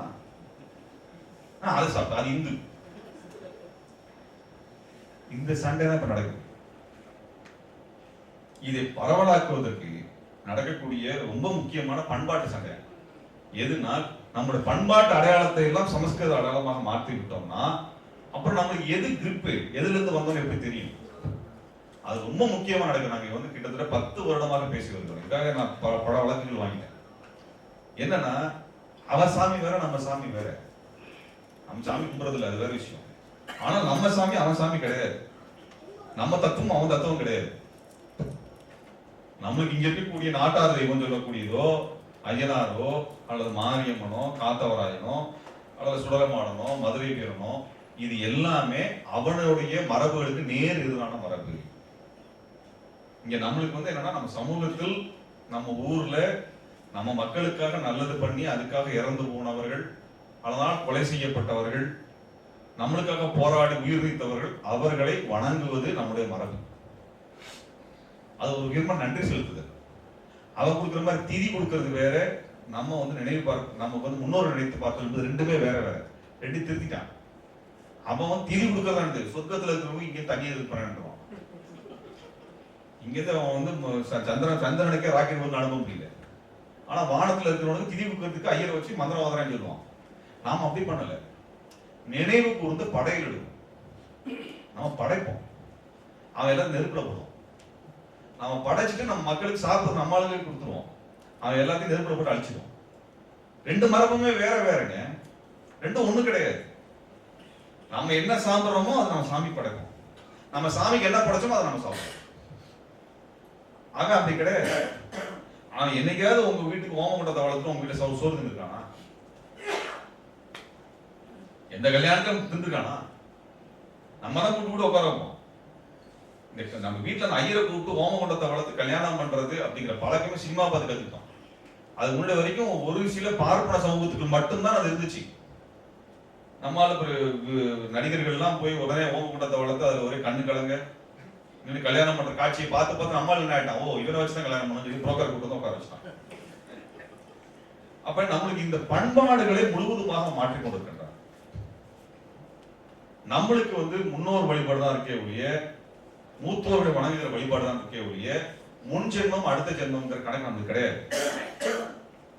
நான் பல இடங்களில் சொல்றதுதான், நம்ம நல்லது போனா நம்ம பேரப்படம் நல்லா இருக்கும், அல்லது நம்ம தாத்தா நல்லது பண்ணாரோ அப்பா நல்லது பண்ணாரோ நமக்கு நல்லது நடக்கும். முற்பகல் செய்யும் பிற்பகல் விளையும், அதான் நம்மளுக்கு இருக்குது. முன் ஜென்மத்தில் செய்யும் பின் ஜென்மத்தில் விளையும் நம்ம சொல்லல. அவன் என்ன சொல்றான், இந்த ஜாதியில ஏன் நீ பிறந்தா போன ஜென்மத்துல நீ தப்பு பண்ணிருக்கிற அப்படின்னு நம்மள மண்டையை கழுவணும். ஆனா தமிழ் வழக்கு முறையில் அது கிடையாது. அந்த வழக்க முறையினுடைய நம்ம தமிழ் வழக்க முறை அடையாளமாக இருக்கக்கூடிய மாரியம்மன் கோவிலோ அய்யனார் கோவிலோ அல்லது மத்த மதுரை வீரனோ சுடலமாடனோ காத்தவராயனோ எத்தனையோ பேர் இருக்குது. இதையெல்லாம் இன்னைக்கு சமஸ்கிருத மயமாக மாத்தி கொண்டிருக்கான். அதுக்கு என்ன பண்றான்னா அவனுக்கு RSSல இதுக்குன்னு பூசாரிகளை தயாரிக்கிறான். அந்த பூசாரிகள் வந்து சமஸ்கிருத மந்திரத்தை சொல்லுவான். அந்த பூசாரிகள் வந்து என்ன பண்ணுவான்னா நம்ம ஊர் பூசாரி இருக்கக்கூடிய கோயில்ல முதல்ல அவன் வரான். வந்துட்டு சமஸ்கிருத முறைப்படியான பூஜைகள் செய்ய ஆரம்பிக்கிறான். அதற்கு பிறகு என்ன பண்றான்னா அந்த பலி கொடுக்கறது நிறுத்துறான். இதெல்லாம் பண்ணக்கூடாதுப்பா, ஆடு வெட்டுறது கோழி வெட்டலாம் பண்ணாதப்பா, நம்ம என்ன நினைக்கிறான் நல்லதுன்னு நினைக்கிறான். அப்ப பலி கொடுக்கறது நிறுத்தப்படுது. சமயபுரம் மாரியம்மன் கோயில் பலி கொடுக்கறது நடந்து கொண்டே இருந்தது, நிறுத்திட்டாங்க. பல ஊர்கள்ல பலி கொடுக்கறது நிறுத்தப்படுது எல்லா கோயில்களையும். தண்ணி முக்கிறது முடிக்கிறது. அப்ப இந்த பலி கொடுக்கிறது அப்படிங்கிற ஒன்றை நிறுத்துறாங்கனாலே அது சனாதன கோவிலாக மாற்றுகிறாங்க. அது தமிழர் கோவில் இருந்து சனாதன கோவிலாக மாற்றப்படுகிறது. இது ஏது சண்டை போட்டு உங்களுக்கு அமைப்பு இல்லை. அருள்மிகு மாரியம்மன் ஸ்ரீ மாரியம்மனா மாறுது. அப்புறம் ஸ்ரீ மாரியம்மன்ல விளக்கு பூஜை வருது. அப்புறம் விளக்கு பூஜை நடத்துறதுக்கு ஒரு பாப்பா ஐயர் வர்றாருல, அந்த பார்ப்பனர் ஐயர் பார்ட் டைம் ஐயரா வர்றாரு. அதுக்கப்புறம் அங்க பூசாரி அடிச்சு வாங்கிட்டு அவர் ஃபுல் டைமா மாறிடுறாரு. அதுக்கப்புறம் அங்க இந்து முன்னணி கொடி நடுறான். அதுக்கப்புறம் இந்து முன்னணி கட்சி ஆபீஸா மாறி இருக்கு. அதுக்கப்புறம் ஊருக்குள்ள கலவரம் வர்றது. இது எப்படி தடுத்து நிறுத்தப்போம்? இது கட்சி பிரச்சனை இல்லை, இனத்தினுடைய பிரச்சனை. கட்சிக்கு அப்பாற்பட்டு இந்த இனத்தினுடைய பிரச்சனையாக முன்னெடுத்துட்டு போகும். அதனால போன வாரம் கூட்டுக்கிறப்ப சொன்னேன், ஒரு மாரியம்மன் கோயில் இந்து முன்னணிக்காரன் கொடி கட்டுறானா, திமுககாரங்க அவங்க கொடி நடுங்க, மதிமுககாரன் கொடி நடுங்க, விசிகாரன் கொடி நடுங்க, எல்லா கட்சிக்காரும் கொடி நடுவோம். ஏன் அவன் கொடி மட்டும் தான் நடணுமா? அவர் தான் பெரிய, அவர் தான் கடவுளே கண்டுபிடிச்சு அங்கதான் வந்து பிரதிஷ்டை பண்ணாரு அவரு. நம்மளுக்கு இந்த குடமுழுக்கு மாறி கும்பாபிஷேகம் மாறி போயிடுச்சு. இருக்காரு குடமுழுக்குங்கிறது கும்பாபிஷேகம் ஆகி போச்சு. சரிங்களா? அப்ப இந்த இடத்துல சண்டை நடத்துறதுக்கு யார் இருக்கா? இதையெல்லாம் சொன்னதுக்காக 2 வழக்கு ஓடிட்டு இருக்கு. சரிங்களா? சொன்னதுக்காக இதுக்காக தான் இது இதைத்தான் வந்து 2 சமூகங்களுக்கு கிடையாது சண்டை குற்றம் வச்சுக்கோங்க, நல்லதுதான், சண்டை குற்றம் தான். என் சமூகத்தை நான் காப்பதற்காக யாரோட சண்டை போடுமோ அவனோட சண்டை போடுவதுதான் என்னுடைய வேலை. என் தலைமையில நான் தான் செய்யணும். அப்ப இந்த மாதிரியாக இன்றைக்கு நடக்கக்கூடிய நுணுக்கமாக நடக்கக்கூடிய சண்டைகள். ஏன் வந்து கோவிலை கைப்பற்றான்? ஏன் கோவில் கைப்பற்றான்? இன்றைக்கு வந்து ஏன் வந்து ஒரு 1000 வருஷமா வந்து இந்த ஐயனார் கோவிலையோ அம்மன் கோவில கண்டுக்கல? அன்னைக்கு பணம் கிடையாது. இன்றைக்கு மக்கள் தான் பணம். இந்த மக்களை மத ரீதியாக தங்களுடைய மதத்துக்கு கொண்டு வந்துட்டோம்னா அவன் வந்து நீங்க உங்களை மாதிரி இருக்க உங்க ஆதரவு எனக்கு வேணும்னா கேட்கல, உங்களை என்ன மாதிரி மாத்தி எனக்கு அடிமையா மாத்திட்டு அது மூலமாக மேல வரும்னு தான் நினைக்கிறேன். அப்ப இதை நுணுக்கமா செய்ய வேண்டிய பொறுப்பு நம்ம எல்லாத்துக்கும். அதனால மாரியம்மன் கோயில் திருவிழா வருதா அப்படின்னா அங்க இந்த கட்சிக்காரன் வரக்கூடாதுங்கிறது சொல்லிடு. இல்ல இவன் கொடை தூக்கிட்டு வந்தானா நீங்க கொடை தூக்கி போங்க இல்லையா? திக மட்டும் தானே சாமி இல்லைன்னு சொல்லுச்சு, திமுக அப்படி சொல்லல. இல்ல ஒன்றே குலம் முடிஞ்சு போச்சு. அங்கே பெரியாரோட கருத்து கிடையாது இல்லையா? அப்ப யாரும் கடவுள் இல்லை என்று சொல்லி தேர்தல் அரசியல் யாருமே கிடையாது. கடவுள் அவரவர் நம்பிக்கை, அதோட வச்சுக்கோங்க, மணிப்பரிசு மாதிரி வச்சுக்கோங்க, அவ்வளவுதான். பொது இடத்துல வச்சுட்டு என்னோட மணிப்பரிசு தான் பெருசு, உன் மணிப்பரிசு தான் பெருசுன்னு சொல்லிட்டு இருக்காரு. அப்ப இந்த இடத்துக்குள்ள ஒரு காவி குடியை கொண்டு வந்து ஒருத்தன் கோயில நடுறான்னா அந்த இடத்துல ஒண்ணு கொடி எடுக்க சொல்லுங்க. இப்ப நாங்க இங்க மே 14 இயக்கத்துக்கு வந்து ஒரு ஆபீஸ் போறதுக்கு 1000 பிரச்சனை இருக்கு. சரிங்களா? உண்மையான தீவிரவாதினா விடுவான், நம்மள மாதிரி அப்பாவில வந்து பிடிப்பாடுங்க. ஆனா இந்து முன்னணிக்காரனுக்கும் இந்து மக்கள் கட்சிக்காரனுக்கும் பிஜேபி காரனுக்கும் எல்லா மாரியம்மன் கோயிலும் விநாயகர் கோயில் ஆபீஸா இருக்கு. அங்கதான் வாராந்திர கூட நடத்தலாம். நான் என்ன சொல்றேன், நீங்க ஏன் கஷ்டப்பட்டு அண்ணா அறிவாலயம் அல்லது கம்யூனிஸ்ட் கட்சியோட பாலங்கள் எல்லாம் ஏன் கட்டுறீங்க? நிதியை வாங்கி இருக்கிற கோயில் நீங்களும் வந்து கட்சி கூட்டம் நடத்துங்க. நீ வெள்ளிக்கிழமை கட்சி கூட்டம் நடத்துறியா? அப்பா சரிப்பா, நான் ஞாயிற்றுக்கிழமை நடத்துறேன், வியாழக்கிழமை நடத்துறேன், சனிக்கிழமை நடத்துறேன். ஒவ்வொரு கட்சியும் ஒவ்வொரு எடுத்துக்கோங்க. எந்த கட்சியில நாத்திகர்கள் அதிகமா இருக்காங்க? அப்படிலாம் ஒண்ணும் கிடையாது இல்லையா? எல்லாரும் கட்சி கொடுத்தா கோயில் நடத்துவோம், நாங்கள தான் முடிவு பண்ணிட்டோம், நாங்களும் கட்சி கொடுத்து நடத்தலாம்னு இருக்கோம். கோயில். நம்ம இதெல்லாம் விட்டு கொடுத்துறாரு. இந்த மத கூட்டம் ஏன் வந்திருக்கு அப்படின்னா, இங்க மக்களை சின்ன சின்னதா கூப்பிடுறேன். அவன் என்ன சொல்றான், முதல்ல நீங்க எல்லாம் உங்க சாதி பெருமையை பேசுங்க, உங்க சாதியாக இருக்கவங்க முதல்ல சொல்றான். அதுக்கப்புறம் உங்க சாதிக்குள்ளார இந்த மத நம்பிக்கை இருக்கிறவனா இந்த மத நம்பிக்கை இருக்கிறவனா ரெண்டா பிரிக்கிறான். முடிஞ்சு போச்சு. அதோட எப்படி ஒன்னா இருப்பீங்க. அவன் மதுரை விமான நிலையத்துக்கு முக்குளத்தோர் கூட்டத்துக்கு போயிட்டு முத்துராமலிங்க தேவர் பேரை வைப்பேன்னு சொல்றான் இல்லையா? தேவேந்திர வரலாறு கூட்டத்துக்கு இமானுவேல் சேகர் பேரை வைக்கிறேன்னு அதுக்கு வாக்குறுதி கொடுக்குறான். கொடுக்கறானா இல்லையா?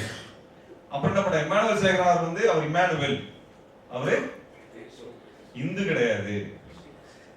அப்ப யாருப்பா எங்களுக்காக போராடினது? நரேந்திர மோடியா, இல்ல அவங்க அப்பாவா, இல்ல அமித்ஷாவா, இல்ல தாத்தாவா, யாரு? அதுக்கு பதில் சொல்லுங்க. 40 வருஷமா கட்சி நடத்துற, 40 வருஷம் கட்சியில இங்க வந்தா எங்க கட்சி தலைவர் மக்களுக்காக உழைத்தவர் அப்படின்னு சொல்லி உங்க கட்சிக்காரன் ஒருத்தர் காமிக்க மாட்டேங்கிற. வந்தா காமராஜர் படத்துக்கு மாலை போடுறாங்க, இல்ல முத்துராமலிங்க தேவர் படத்துக்கு மாலை போடுறாங்க, இப்ப எம்ஜிஆர் படத்துக்கு மாலை போடுறாங்க, ஜெயலலிதா படத்துக்கு மாலை போடுறாங்க. 40 வருஷமா கட்சி நடத்துறீங்க, உங்க கட்சியில் சொல்லிக்கிற ஒரு தலைவர் இருக்கானா தமிழ்நாட்டுல? Kamarajar Congress கட்சிக்காரரு, Muthuramalinga Thevar forward black கட்சிக்காரரு, MGR Jayalalithaa AIADMK கட்சிக்காரரு. உங்க கட்சியில் ஒரு தலைவர் கிடையாதா தமிழ்நாட்டுக்கு உதவி பண்றாங்க? அப்ப இந்த மாதிரியான ஒரு மோசமான ஒரு அரசியல் அமைப்பு இங்க வருது. அந்த கட்சி கொடியேறிவிடுது ஊர்ல. அப்பதான் அந்த ஊர் விடுதலை அடைந்தது அர்த்தம். நம்ம ஊர் விடுதலை அடைந்தது என்னது?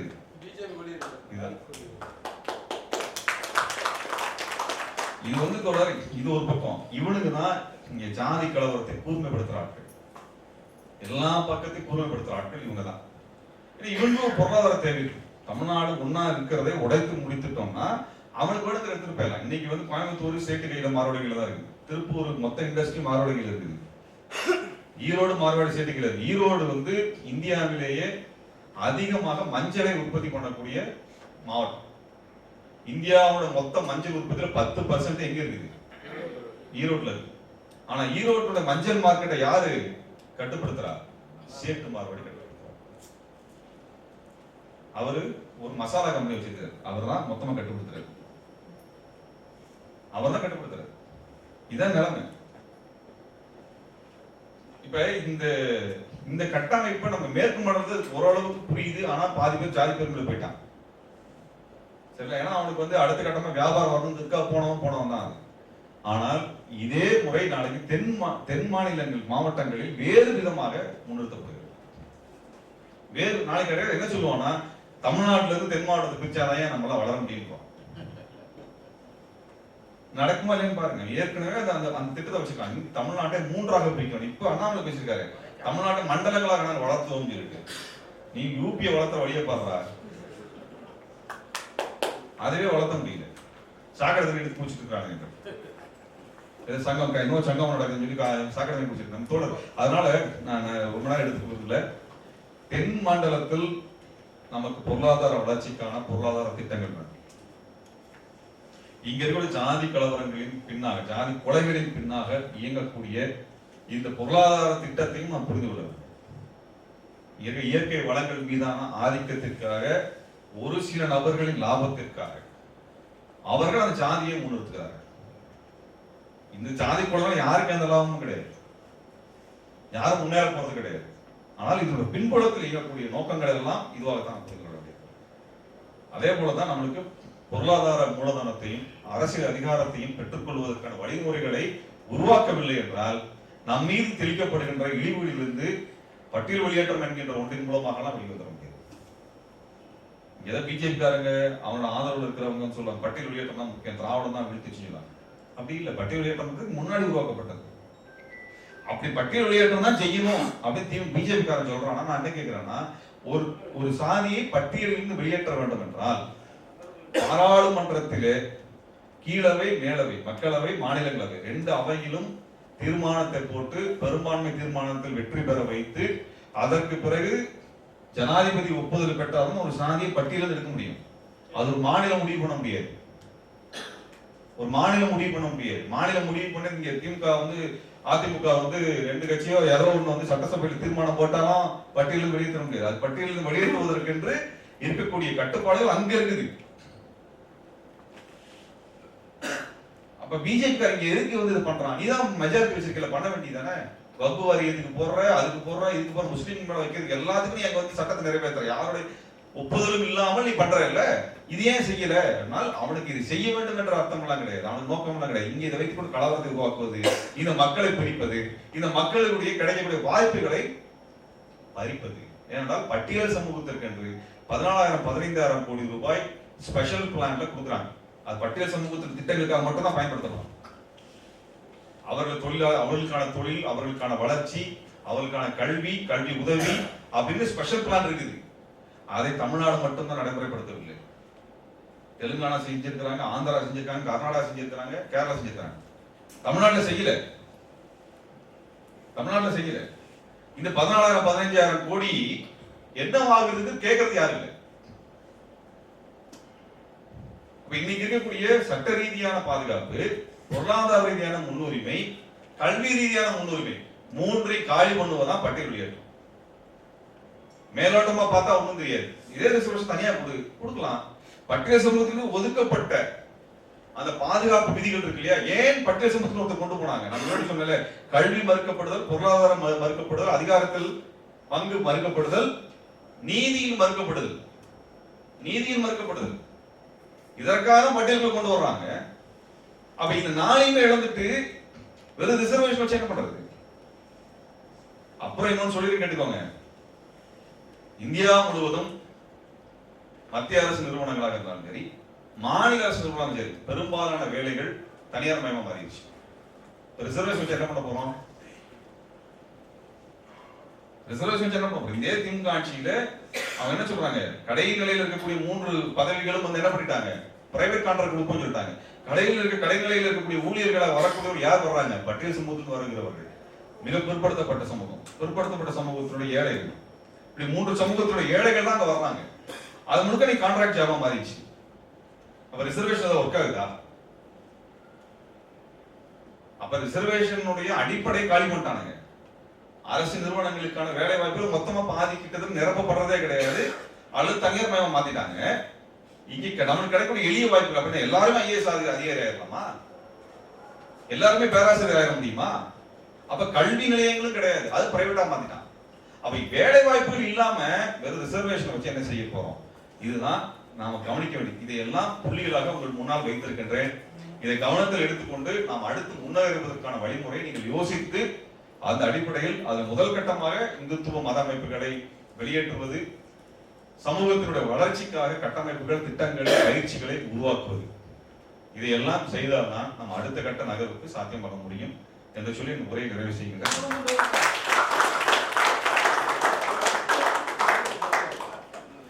ஏதாவது கேள்விகள் ஏதாவது இருக்குங்களா?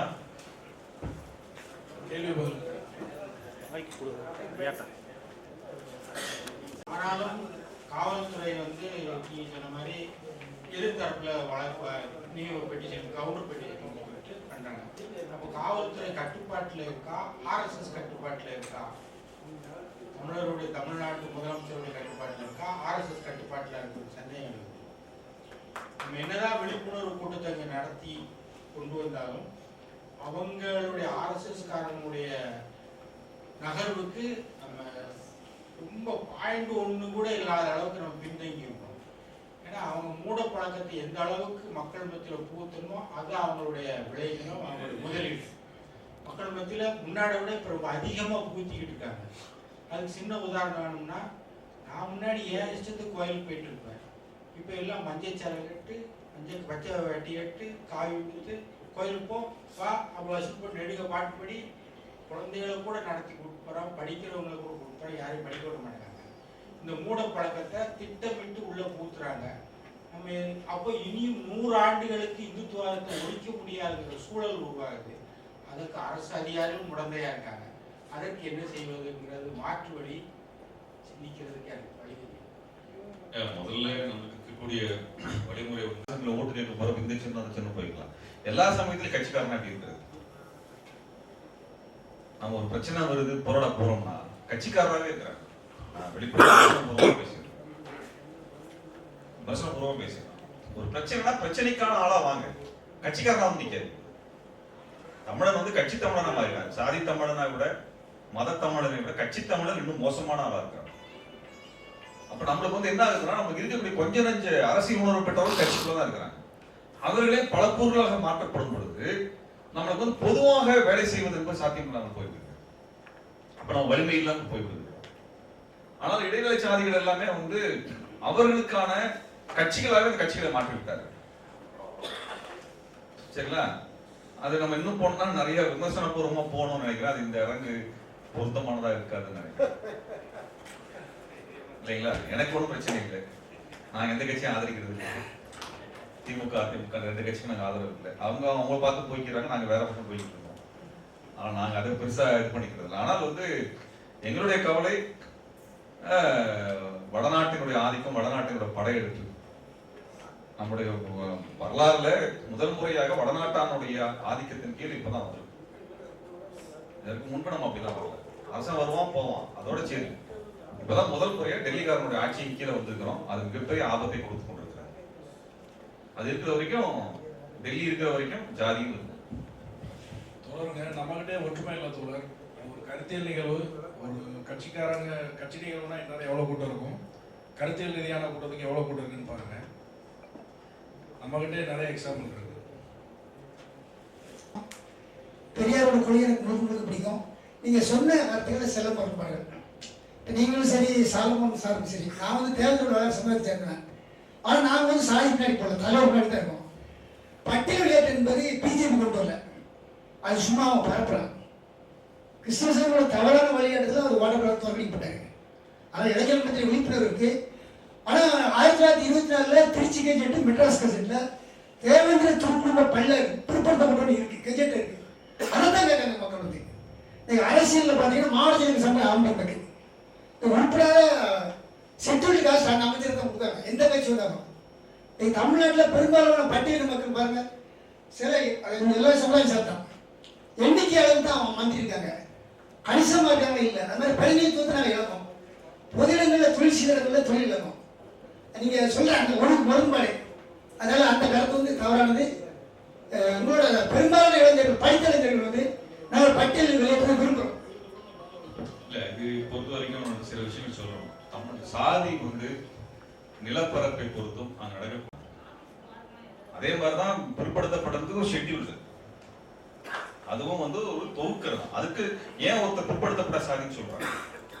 சில சாதி பிற்படுத்தப்பட்ட சாதிகள் ஒத்துக்கல. நாங்க வசந்த ஜாதின்னு பேசுவோம். வசந்த ஜாதி நாங்க வந்து ஜமீன்தாராக கூட இருந்திருக்கோம். எங்களுக்கு வந்து 100 ஏக்கரா 200 ஏக்கரா இருந்திருக்கு. 100 ஏக்கரா 200 ஏக்கரா இருக்கிறது அல்ல, அது ஒரு சிலருக்கு இருக்கிறத வச்சு கணக்குகள் அல்ல. ஒரு கிளாசிபிகேஷன் அப்படிங்கிறது என்னன்னா, இவங்களுக்கான வகுப்பு வாரி பிரதித்துவங்கிற ஒன்று இல்லாமல் போனதை ரிசர்வேஷனை மாத்தப்படுது. இட பங்கீடு வேற, இட ஒதுக்கீடு வேற. நாங்க கேட்கறது இட பங்கீடு. யார் யாருக்கு என்னென்ன அளவுல இருக்கிறோமோ அதற்கு பெரியார் பேசியது இட பங்கீடு, இட ஒதுக்கீடு. சரிங்களா? அதுக்கு பின்னாடிதான் இடஒதுக்கீடுங்கிற முறை வருவதற்கு யார் காரணம்? பார்ப்பனர்கள் அழுத்தம் தான் இடஒதுக்கீடு என்பது வருவதற்கான காரணமாக இருக்கு. 50களில் அது வரைக்கும் யார் யாருக்கு எவ்வளவோ அதுக்கான விகிதத்தின் அடிப்படையில் இருக்கணுங்கிறது விகிதம் இல்லை. இன்னைக்கு மொத்த ஒரு பாக்ஸ் கூட எல்லாம் சண்டை போட்டு விட்டுட்டான். நீங்க பிற்படுத்தப்பட்ட சாதியில் இந்த பிரச்சனை நினைக்கிறீங்களா? இருக்கு. அங்கேயும் நான் பிற்படுத்தப்பட்ட சாதின்னு சொல்றேன். நான் ஒண்ணு, எங்களுக்கு இடஒதுக்கீடு பாதுகாப்பு மாநாடு வந்து ஒரு 3 வருஷத்துக்கு முன்னாடி நாங்கள் அறிவிச்சோம். அப்ப அந்த பிற்படுத்தப்பட்ட, மிக பிற்படுத்தப்பட்ட அப்படின்னு போட்டா எவனுக்கு புரியல. ஏன்னா அந்த சாதி சமூகம் வந்து அரசியலாக்கப்படாது. அவங்க ஜாதி சமூகம் அரசியலாக்கப்படவே. அப்ப நாங்க ஜாதி பேரை போட்டே போட்டோம். வன்னியர், கோனாரு, கவுண்டர் அப்படின்னு சொல்லி பேரை போட்ட உடனே எங்களுக்கு வரிசையா போனு, என்ன சார் எங்களுக்கெல்லாம் ரிசர்வேஷன் இருக்கா, இதுல எங்களுக்கு சொல்லவே இல்லையே அப்படின்னு. சரி, எங்களை யார் பிற்படுத்தப்பட்டாருன்னு சொன்னாங்க? நாங்க பிற்படுத்தப்பட்டவங்க, நாங்க முற்படுத்தப்பட்டவர். நாங்க வந்து வசந்த ஜாதி சார் நாங்க சொன்னாங்க. இது நடந்தது எங்களுக்கு. நீங்க வந்து ஒரு பக்கத்துக்குள்ள நின்று பாக்குறீங்க, நாம் வேற வேற இடங்கள்லயும் என்ன நடக்குதுன்றத பார்க்கணும். அங்கேயும் இதே பிரச்சனை இருக்கு. ஏன்னா அவனுக்கு சொல்லல இந்த மாதிரி இருக்குது, உனக்கு ஒரு ரிசர்வேஷன் இருக்குது அப்படிங்கிறத அங்க சொல்லல. ஆனா அது தெரிஞ்சு அதற்குள்ளாக பேசக்கூடிய ஆட்களும் அங்க இருக்கிறாங்க. பிற்படுத்தப்படாது சொல்றதுக்கு கூச்சப்படுற ஆளுங்க இருக்காங்க. நீங்க கம்பெனில, சாஃப்ட்வேர் கம்பெனில எடுத்துக்கோங்க, பெரிய கம்பெனில எடுத்துக்கலாம், பிசி எம்பிசில வரக்கூடிய யாராவது ரிசர்வேஷன்ல வந்தோன்னு சொல்றானா பாப்போம், சொல்லுங்க பாப்போம். சொல்ல முடியாது. நான் வேலை பார்த்த கம்பெனி நான் சொல்லிருக்கேன், நான் ரிசர்வேஷன்ல வந்திருக்கேன்னு சொல்லிருக்கேன். ஏடா அதை போய் சொல்றேன். இன்னைக்கு எங்களுடைய காலேஜினுடைய வாட்ஸ்அப் குரூப்புக்குள்ள சொல்ல மாட்டாங்க ரிசர்வேஷனை பத்தி சண்டை வருது. இப்ப என்னோட படிச்சவங்க இன்றைக்கு வந்து ஒரு மிகப்பெரிய நிறுவனம் நடத்துறாங்க. குறைஞ்சபட்சம் வந்து ஒரு சில பேர் வந்து 300-400 கோடி ரூபாய் நிறுவனத்தை சொந்தமா வச்சிருக்காங்க. சரிங்களா? இன்னும் உலகத்தினுடைய ஒரு ஒரு ஒரு ஒரு கிளாஸ்மேட் வந்து, காலேஜ் மேட் வந்து உலக அளவில் இருக்கக்கூடிய பிலிப்ஸ் கம்பெனியோட சிஇஓவா இருக்கான். சரிங்களா? எங்க குரூப்புக்குள்ளார விவாதம் நடக்குது. பார்ப்பனர்களுக்கும் பார்ப்பனர் இல்லாதவர்களுக்கும் ரிசர்வேஷன் வேண்டாம், ரிசர்வேஷனை வச்சுதான் எங்களெல்லாம் அழிச்சீங்க அப்படின்னு சொல்லி பார்ப்பனர் மொத்தமா எழுதுறாங்க. ரிசர்வேஷன் வேணும், ரிசர்வேஷனாலதான் நாங்க வந்தோம்னு சொல்லி எத்தனை பேர் பேசணும் நினைக்கிறீங்க? மொத்தம் 160 பேர் இருக்கக்கூடிய குழுல 3 பேர் பேசுவோம், 3 பேர் தான் பேசுவோம். மத்தவனெல்லாம் தனியா மெசேஜ் பண்றான், மச்சி சூப்பரா பேசுற, விட்டுறாத அவங்கள, ஏன்டா நீ பேசுறாங்க, இல்ல மச்சி நீ பேசு, உனக்கு நல்லா பேச்சு. கடைசியில் என்னாச்சு கேளுங்க. அதுல ஒரு மத்தியஸ்தம் பண்ண வராங்க. இதுல எங்களுக்கு அரசியலே வேணாம், எங்களுக்கு குரூப் இருப்பானுங்க, இருக்கிற டேஞ்சர் அவங்க தான். மச்சான்ஸ் நமக்குள்ள அரசியல்லாம் வேண்டாம், இது அரசியல் குரூப் கிடையாது. அரசியல் பேசணும்னு நினைக்கிறவங்க தனியா குரூப் போட்டு நீங்க அதை பேசுவாங்க. அப்ப என் ஃப்ரெண்டு மெசேஜ் பண்ணான், ஏண்டா இங்கேயும் அக்கிரகாரம் கொண்டு வரீங்களாடா. நீங்க இந்த சண்டை எல்லா இடத்துலயும் நடக்குதுங்க. அங்க சொல்றதுக்கு தைரியம் இல்லை, அவனுக்கு அங்க சொல்றது தைரியம் இல்லை. எங்கெல்லாம் பொருளாதார வளர்ச்சி நிலையாக இருக்கிற இடங்கள்லயோ எத்தனை பேருக்கு ரிசர்வேஷன் வந்து பிசி எம்பிசி சொன்னா ஓப்பனா சொல்ல சொல்லி பார்ப்போம், சொல்ல சொல்லி பார்ப்போம். ஒரு இடத்துக்குள்ள மட்டுமே நம்ம சொல்லிட்டே இருக்கிறாங்க. இன்னைக்கு கிடைக்கக்கூடிய பங்கு கேட்பதற்கான, சண்டை போடுவதற்கான தேவை. இன்னைக்கு மணிப்பூர் சண்டை என்னது? மணிப்பூர் சண்டை என்னது? பட்டியலுக்குள்ளா கொண்டு வந்ததால அந்த சண்டை இல்ல. அப்ப அங்க வந்து பட்டியலுக்குள்ள கொண்டு வரது சண்டை நடக்குது, எதிராக நடக்குது. இங்க பட்டியல் வெளியே சண்டை நடக்குது. நீ பட்டியலுக்குள்ள இருக்குமா, பட்டியல் வெளியே, நீ வேற பட்டியல் பேர் கொடுத்தாலும் அந்த பேரை சொல்லி கிடல் பண்ணுவோம். நான் அந்த உணர்வுகளை நான் புரிஞ்சுக்கிறேன். அதுல வந்து அது இல்ல அப்படின்னு நான் மறுக்கிறேன், தேவையில்லை நான் சொல்லல. ஆனால் அதை தீர்ப்பதற்கான வழிமுறையாக இது மட்டுமே இருக்கா அப்படின்னா அது இல்ல. நீங்க வேற ஒரு பேரை வச்சு அந்த ஒரு பேரை சொல்லுவோம், இது நடக்குது, இது இயல்பா நடக்குது. அப்ப நம்ம வந்து பிரச்சனையோட மூலத்துக்கு போய் நின்று, ஏன்னா அது அடுத்த தலைமுறையோட பிரச்சனைங்க. இதுவரைக்கும் இருந்த சமூகம் வேற, இனி வர சமூகம் வேற. இவ்வளவு காலம் ஓரளவுக்கு நம்ம சந்தோஷமா இருந்திருக்கோம். இன்னும் தெளிவா சொல்லணும்னா, நாம் நாளைய தினத்தை விட அடுத்த வாரத்தை விட இந்த வாரத்துக்கு சந்தோஷமாக இருக்கிறோம். அடுத்த வாரத்தை என்ன நடக்குது நம்மளுக்கு தெரியாது, மோடி என்ன கொண்டு போட போறான்னு நம்மளுக்கு தெரியாது. இன்னைய அளவு சந்தோஷமா இருக்கிறோம். எந்த இது வச்சு? போன வாரத்தை வச்சு இல்லை, போன வாரத்தை விட இன்னைக்கு மோசமாக இருக்கின்றோம், அடுத்த வாரத்தை விட மகிழ்ச்சியாக இருக்கிறோம். அவ்வளவுதான், நீ கம்பேரிட்டிவ் தான். அப்ப நம்ம பட்டியல் வெளியேற்றமா உள்ளுக்குள்ளேங்கிற விவாதம் ஒரு பக்கம் வச்சிருவோம். என்ன கிடைச்சிருக்கு அரசாங்கத்துக்கு? அரசாங்கத்துக்கு நமக்கு என்ன கிடைச்சிருக்கு? எத்தனை கல்லூரிகள் வச்சிருக்கிறோம், எத்தனை பள்ளிக்கூடங்கள் வச்சிருக்கிறோம், எத்தனை தொழிற்சாலைகள் வைத்திருக்கின்றோம், வங்கி வைத்திருக்கிறோமா இல்லையா? நம்மளுக்கு என்ன பங்கீடு இருக்கு? நிலத்தை கேட்போம். நான் எல்லா இடத்துலயும் எங்க அமைப்பு ரீதியாக நான் சொல்ற ஒரே ஒன்றுதான், இடஒதுக்கீடு கேட்பது ஒரு பக்கம் இருக்கட்டும், நில ஒதுக்கீடு கேளுங்க. நில ஒதுக்கீடு, நிலம் வந்து மூலதனம். தமிழ்நாட்டில் ஒவ்வொரு சாதிக்கும் இவ்வளவு இடம் கவர்மெண்ட் ஜாப்ல கொடுக்குற மாதிரி ஒவ்வொரு ஜாதிக்கும் இவ்வளவு நிலம் இருக்குன்னு உத்தரவாதம் போடுங்க. என்ன தப்பு தப்பு? 2 லட்சம் ஏக்கர் கொடுக்கட்டுமே, 10 லட்சம் ஏக்கர் கொடுக்கட்டுமே. இன்றைக்கு வந்து இந்த அறநிலையத்துறை வந்து நிலங்கள் எடுக்குது, இனாம் நிலம் சொல்லி பெரிய ஸ்கேம் நடக்குது. அதை நான் சொல்லிடுறேன். 13 லட்சம் ஏக்கர் இருக்கிறாங்க. சரி, அதெல்லாம் கோயில் சொந்தமா மாத்துறாங்க. காலங்காலமா வசித்து வந்ததெல்லாம் கோயிலுக்கு சொந்தம் பண்றாங்க. எதுக்கு மாத்தி என்ன பண்ண போறீங்க? நாளைக்கு இந்து அறநிலையத்துல பாப்பாங்கையில போகுது.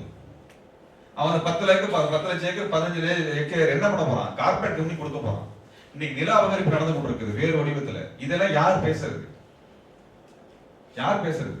நீங்க வேதாரண்யம் ஊர் இருக்கு இல்லைங்களா? வேதாரண்யம் ஊருடைய மொத்த ஊர் நிலம் பேருந்து நிலையத்திலிருந்து கவர்மெண்ட் ஹாஸ்பிட்டல் எல்லாமே அந்த கோயிலுக்கு சொந்தம் காலி பண்ணிட்டாங்க.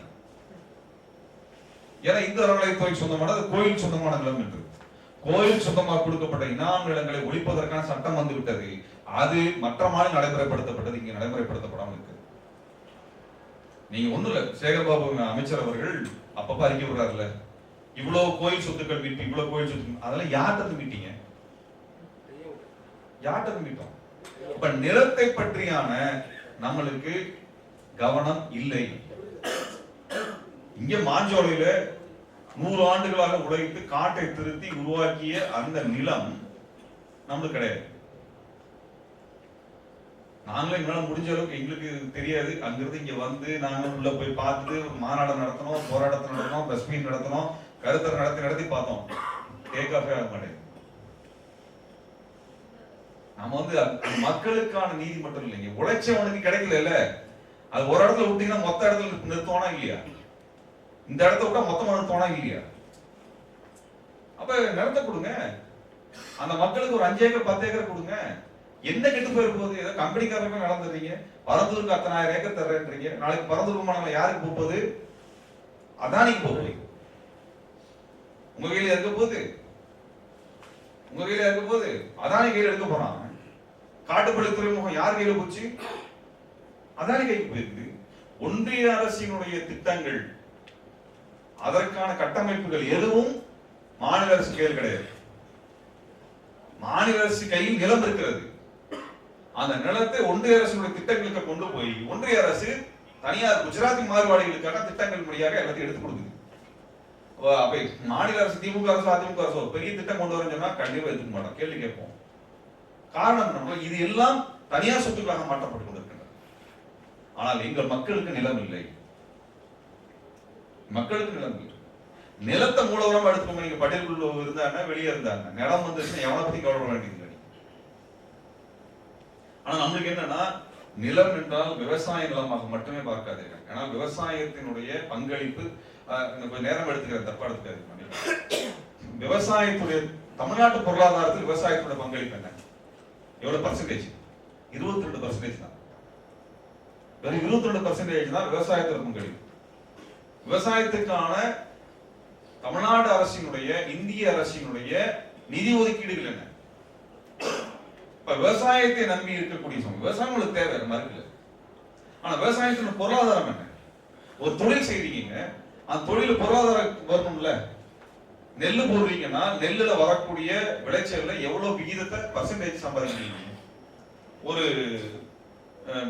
சோடா பாட்டில் வித்தா அது 15% நிக்குது, 20% நிக்குது, நம்ம கணக்கு தெரியும். விவசாய உற்பத்தியில் எத்தனை பர்சன்டேஜ் நிக்குது? அது நம்ம கட்டுப்பாட்டில் இருக்கா இல்லையா? இப்ப இந்த பொருளாதார ஆய்வுகள் நமக்கு வேணும், நிலம் நமக்கு வேணும். இது பற்றி விரிவான, நான் என்ன சொல்றேன், நீங்க இதை பற்றியான ஒரு அரங்குகளை உருவாக்குங்க, அதற்கான அறிஞர்களை கூட்டிட்டு வருவோம், அதுல உட்கார்ந்து வேலை திட்டத்தை அதுல உட்கார்ந்து ஆய்வு பண்ணி அதுக்கப்புறம் கோரிக்கை உருவாக்கும். கோரிக்கைகளை உருவாக்கக்கூடிய அளவுக்கு நமக்கு தரவுகள் இல்லை. கோரிக்கைகள் உருவாக்கக்கூடிய அளவுக்கு நம்மளுக்கு விவாதங்கள் நடக்கல. அதுக்கு கட்சியை கடந்து இந்த மக்களை முன்னேற்றுவதற்கு நம்ம என்ன செய்யணும்? சமூகத்துல ஒரு சில பேர் வந்து கம்பெனி வச்சிருக்காங்க, ஒரு சில பேர் எம்எல்ஏ இருக்காங்க, ஒரு சில பேர் வந்து குவாரி வச்சிருக்காங்க, ஒரு சில பேர் வந்து கார் வச்சிருக்காங்க, வச்சு எல்லாம் கனெக்ட் பண்ண முடியாது. சமூகத்துக்கு மொத்தமான வளர்ச்சி திட்டம் என்னவோ அந்த வளர்ச்சி திட்டத்தை நம்ம வந்து உருவாக்குறதுக்கு வழி பார்ப்போம். அப்படிதான் நம்ம வந்து அதை பேச முடியும் நான் நினைக்கிறேன். அது இன்று அரங்கில பேசி முடிக்கக்கூடிய விஷயம் இல்லை. அதுவும் மத்தியான சாப்பாடு போடாம நம்ம வந்து இதை செய்ய முடியாது. அதனால வேற கேள்வி இருக்கா கூட?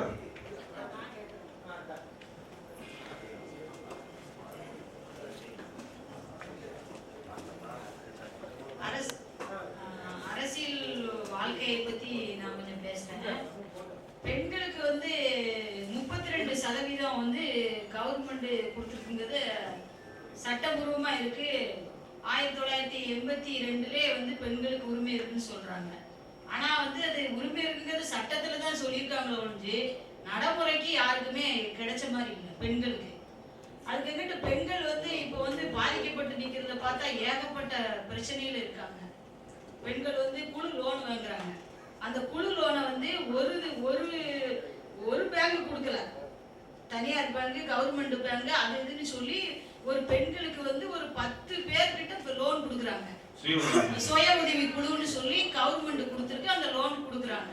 அந்த லோனை கட்ட முடியாம பெண்கள் வந்து எவ்வளவு தூரத்துல கஷ்டப்படுதாங்கிறது பெண்களா நாங்க இருக்க போய்தான், அவங்க வீட்டுக்குள்ள போய் இருந்து பேச போய்தான் தெரியுது.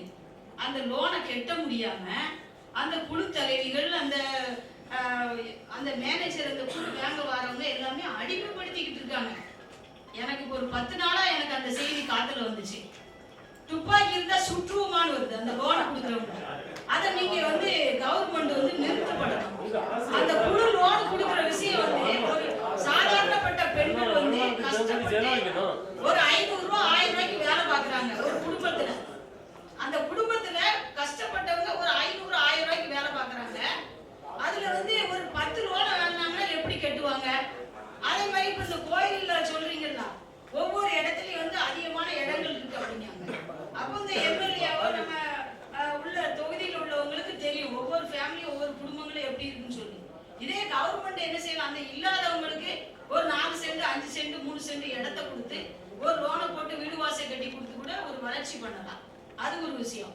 இன்னொன்னு பாத்தீங்கன்னா வாலிப பையங்க ரொம்ப கஷ்டப்பட்டு தாய் தப்பவங்க வளர்க்குறாங்க. அவங்க இந்த கோயில நிமிர்த்தண்டி கோயில புண்ணாக்குன்னு சொல்லி அதை வாயில வச்சு வீட்டுல தாய் தப்பங்களை எடுத்து பேசுறாங்க, அக்கா தங்கச்சி எடுத்து பேசுறாங்க. காதலிக்கணும்னு சொல்லி 18 வயசு 19 வயசுலயே காதலிக்காங்க. யாரையாவது கூட்டிட்டு வந்து கல்யாணம் முடிச்சிருந்தாங்க. அவளை ஒழுங்கா வச்சு வாழ மாட்டேங்காங்க. அது எதனால? இந்த கோயிலனாலையும் இந்த போதை பொருள்னாலையும் தான். அப்ப ஏன் இந்த போதை பொருளால நிப்பாட்ட முடியாதா? இல்ல பிராந்தி கடை வச்சிருக்காங்க. நான் அந்நியம் பேசுறேன்னு நினைக்க கூடாது. மனசு அவ்வளவு வேதனைப்படுது. எத்தனை பெண்கள் வந்து பாதிக்கப்பட்டு கணவன் இழந்து பிள்ளைகளை வளர்க்க முடியாம கஷ்டத்துல இருக்காங்க. எல்லாமே இந்த போதையால வர்றதுதான். என்ன போதை? பிராந்தி கடை, விஸ்கி, அது இதுன்னு சொல்லி எந்த பாட்டி வச்சாலும் அதான் போய் குடிக்காங்க. குடிச்சிட்டு பேரவாதி நாட்டு செத்து போயிருக்காங்க. அந்த குடும்பத்தை யார் காப்பாத்துறது? எல்லாம் போராட்டம் பண்ணுங்க. ரேஸ் ஆளுன்னு கொடி தீட்டு ஆளுன்னு போராட்டம் பண்ணுங்க. ஏன் இதுக்கு நீங்க போராட்டம் பண்ண மாட்டீங்க? பிராந்தி கடையை ஒழிக்கணும். இந்த கோயில விற்கிறது, இந்த புண்ணாக்கு விற்கிறதெல்லாம் நிப்பாட்டணும். அதெல்லாம் அரசுக்கு தெரியலையா? கண்ணுக்கு தெரியலையா? நான் வந்து காங்கிரஸ்காரி தான், திமுகவோட கூட்டணியா தான் இருக்கோம். நாங்களே நின்றுட்டு மேலாணிக்கு தூக்கினா எச்சு எங்களுக்கு மேலதான். அது நாங்க சொல்ல விரும்பல. இருந்தாலும் இது பொதுவான கருத்துங்கிறதுக்காண்டி எனக்கு கொஞ்சம் சொல்லணும்னு ஒரு ஆசை. கேட்டீங்களா? இல்ல நீங்க கண்டிப்பா இதை நம்ம என்ன செய்யணும்னா, பெண்கள் நாங்க எல்லாமே ஒரு போராட்டம் பண்ணது கூட ரெடியா இருக்கோம். இந்த குழு லோன் கொடுக்கறது ரொம்ப தப்பான விஷயமா இருக்கு. ஒரு குடும்பத்துக்கு 5 பேர் 10 பேர் குழு லோன் கொடுக்காங்கன்னா அவங்க எப்படி கட்டுறாங்கன்னு தெரியணும்ல. பெண்களை விலை பேசிக்கிட்டு இருக்காங்க. அந்த குழு லோன் கொடுக்கறவங்க பெண்களை விலை பேசிக்கிட்டு இருக்காங்க, பணம் கட்ட முடியாம. அதெல்லாம் தடுக்கிறதுக்குள்ள வழி இருந்தா ஏதாவது செஞ்சு கொடுங்க. மைக்ரோ கிரெடிட், மைக்ரோ ஃபைனான்ஸ் சொல்லுவாங்க. அது நான் கல்லூரி முடிஞ்சு நான் வேலைக்கு சேர்ந்த பொழுது முதல்ல பண்ண ப்ராஜெக்ட் அந்த மைக்ரோ ஃபைனான்சிங்கான சாஃப்ட்வேர் உருவாக்குறது. முதல்ல இந்தியாவில் முதல்ல சாஃப்ட்வேர் உருவாக்குற வேலையில் நான் தான் இருந்தேன். அது வந்து அந்த கிராமங்களில் போய் பெண்கள்கிட்ட எப்படி பணத்தை கொடுத்து வாங்குறாங்க அப்படிங்கிறதுக்கான ஆய்வு பண்றது வேலை தான். எனக்கு கிராமமா போறதா. இப்பெல்லாம் 1998 அப்ப நான் என்ன கண்டுபிடிச்சேன் அப்படின்னா, இது வந்து அவங்க அப்பா வந்து என்ஜிஓ வழியா பண்ணிட்டு இருந்தாங்க. இது இப்ப இருக்கிற மாதிரி இல்லை. அப்போ வந்து மக்களுக்கு உதவி பண்றோம், பெண்களுக்கு உதவி பண்றோம்னு பண்ணிட்டு இருந்தாங்க. அது எதுக்குன்னா, பொதுவாகவே பெரிய வங்கிகள் கடன் கொடுத்தா பெரிய நிறுவனங்கள் வாங்கிக்கிட்டு திரும்ப கடனை கட்டுறதில்லை.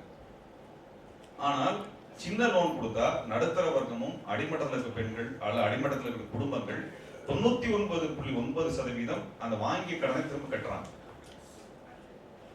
ஆனா பெரிய வங்கிகளுக்கு இந்த சின்ன ஆட்களுக்கு சின்ன தொகைக்கு கொடுக்கறதுக்கு வழி இல்லை. ஒரு ஆளுக்கு 30,000 ரூபாய் 20,000 50,000 ரூபாய் 1 லட்சம் ரூபாய் கொடுத்து மேய்க்க முடியாது. ஒரு கம்பெனியில ஒரு பேங்க்ல அதுக்கான ஆள் அதிகமா போட முடியாது. அப்ப இது இந்த சின்ன சின்ன லோன் எல்லாம் கொடுத்து மேனேஜ் பண்றதுங்கிறது ஒரு பேங்க்னால முடியல. அப்பதான் அதை கண்டுபிடிச்சு கொண்டு வராங்க. இந்த மாதிரி இவங்களுக்கு நிதி உதவி செய்யறதுக்கு சுய உதவி குழுக்கள் நம்ம உருவாக்கி அதுக்கு என்ஜிஓ வழியாக கொஞ்சம் தெரியும், அதுக்கு என்ஜிஓ வழியாக கொடுத்து உங்களை உதவி பண்றோம், நீங்க ஆடு மாடு வாங்க, பிள்ளைங்களுக்கு ட்ரெஸ் வாங்க, அதை வாங்க, இதை வாங்க, கடை தருங்கன்னு சொல்லி பண்ணி கொடுக்குறோம் அப்படின்னு சொல்லி இந்த வாலண்டரி ஆர்கனைசேஷன் நற்பணி மன்றங்கள் வழியா உங்களுக்கு முதல்ல கொடுத்து பழக்கினாங்க. இது நான் தெரிஞ்ச அந்த ப்ராஜெக்ட்ல வெளியே வந்தேன். நான் 98ல வெளியே வந்தேன். இது என்னன்னா பெரிய பணி கொடுத்தாங்க. நீங்க வந்து வங்கிகள் வந்து பெரிய கம்பெனிகள் கொடுக்கக்கூடிய வட்டி விகிதத்தை விட உங்களுக்கு கொடுக்கக்கூடிய சுய உதவி குழுக்களுக்கு கொடுக்கக்கூடிய வட்டி விகிதம் அதிகமானது. அதே மாதிரி கலெக்ஷன் வந்து 99% உங்களுக்கு கலெக்ஷன் ஆயிடும். அப்ப பெரிய வங்கிகளுக்கு இது வந்து பெரிய லாபம். சரிங்களா? ஏன்னா அது வந்து பெரிய பேங்க் நேரடியாக கொடுக்கறது இல்லை, ஒரு கம்பெனிக்கு வந்து கம்பெனில இருந்து அவங்களுக்கு கொடுக்குறாங்க.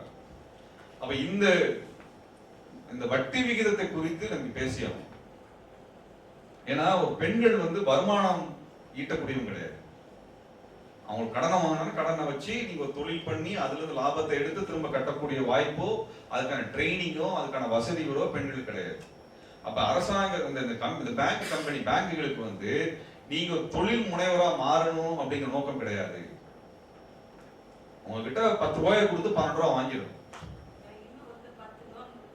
சரிங்களா? அப்ப இது வந்து பெண்கள் வந்து இதற்குள்ளாக பேசி நீங்க ஒரு பெரிய அமைப்பா மாறி நீங்க சண்டை போட்டாதான் இது நிக்கும்.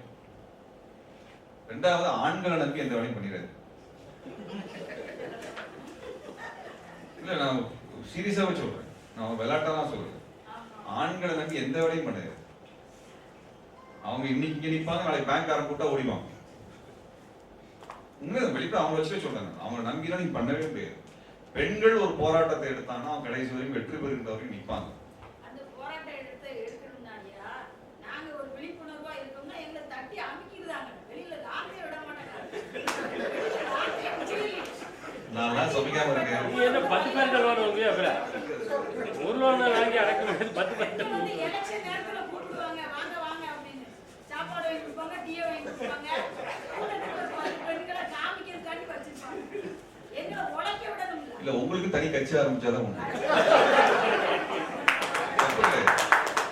தப்பு கிடையாது. இப்ப நீங்க இஸ்லாமியர்களுக்கு தனி கட்சி இருக்கிறது, தலித்துகளுக்கு தனி கட்சி இருக்கிறது, இப்ப இந்துக்களுக்குன்னு ஒண்ணு கொண்டு வர்றானுங்க. எல்லாம் பெண்களுக்கு ஏன் கட்சி இருக்கக்கூடாது? பெண்களுக்கு வந்து கட்சியே கிடையாது, சும்மா கம்பெனிக்கு நீங்க சொல்ற பிரச்சனை வந்து ரொம்ப முக்கியமான பிரச்சனைங்க.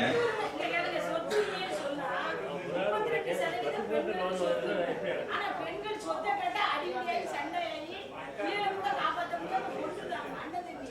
ஆனா அவங்களும் அரசியல்வாதி தான் மைக் குத்தி வந்தாங்க. 32% பெண்களுக்கு உரிமை உண்டு. ஆனா ஒரு போலீஸ் ஸ்டேஷனுக்கு போனாலும் சரி, ஒரு பஞ்சாயத்து போனாலும் அந்த அரசியல்வாதி அங்க கட்டப்பட்டு ஏற்றி பேசுறாங்க. பெண்கள் எப்படி வாழ முடியும்? நீங்க அமைப்பா எங்களுக்குன்னு ஒரு சட்டத்தை நாங்க ரெடி பண்ணோம். நல்லதுதான்மா, நிச்சயமா செய்யுங்க. அது வந்து நீங்க பேசுறது விளையாட்டாம பார்க்கல, அது கேலியோ கிண்டலுக்குரிய விஷயமும் கிடையாது. இன்னைக்கு நான் வந்து ஒரு சொல்றேங்க, தலித்துகள் பிரச்சனை பேசுறோம், இஸ்லாமியர் பிரச்சனை பேசுறோங்க. ஆனா ஒரு ஆண் செய்யக்கூடிய தலித்தோ இஸ்லாமியரோ யாராக இருந்தாலும் ஒரு ஆண் செய்யக்கூடிய அத்தனை கொடுமைகளையும் சந்திக்கக்கூடிய ஒரே ஜீவன் பெண் மட்டும்தான். சரிங்களா? நீங்க குழந்தையும் வச்சு காப்பாற்றணும். இவங்க வந்து பண்ணக்கூடிய அழிச்சாட்டியம், கம்பெனியில ஏதாவது பிரச்சனை மேனேஜ் திட்டம்னா அது வீட்டுல வந்து திட்டுவாங்க. அப்புறம் சாப்பாட்டு உப்பு கம்மியாச்சுன்னா அதுக்கு சண்டை போடுவாங்க. அப்புறம் சாப்பிட்ட தட்டை எடுத்து வைக்க மாட்டாங்க, படுக்கை மடிச்சு வைக்க மாட்டாங்க. சரிங்களா? வீடு கூட்ட மாட்டாங்க, துணியை அலைன் பண்ண மாட்டாங்க, மடிச்சு வைக்க மாட்டாங்க, துவைக்க போக மாட்டாங்க. அப்ப இத்தனை அழிச்சாட்டியம் அம்பேத்கர் படிச்ச ஆணும் செய்யறாப்புல, பெரியார் படிச்ச ஆணும் செய்யறாப்புல, மார்க்ஸ் படிச்ச ஆணும் செய்யறாப்புல.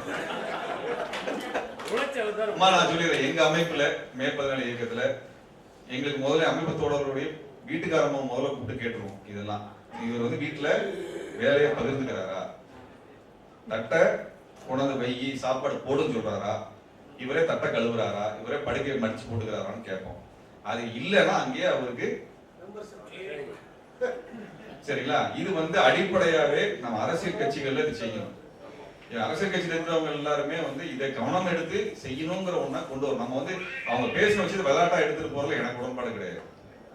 இத்தனை உரிமை பேசினாலும் உங்களை எத்தனை பேர் வந்து வீட்டுல தட்டை கழுவி எத்தனை பேர் சமைச்ச பாத்திரத்தை கழுவுறீங்க? எத்தனை பேர் படுக்கை எடுத்து போறீங்க, படுக்கை மடிச்சு வைக்கிறீங்க? எத்தனை பேர் பிள்ளைய கூட்டு போய் பிள்ளைங்களுக்கு கொடுக்கறத சாப்பாடு டீ வாங்கி கொடுக்கறது இல்ல, அதுக்கான எல்லா வேலையும் யார் செய்யறாங்க? இதுல குடிகாரனா ஒருத்தர் இருந்தாங்கன்னா அந்த பெண் எதிர்கொள்ளக்கூடிய நெருக்கடி என்ன?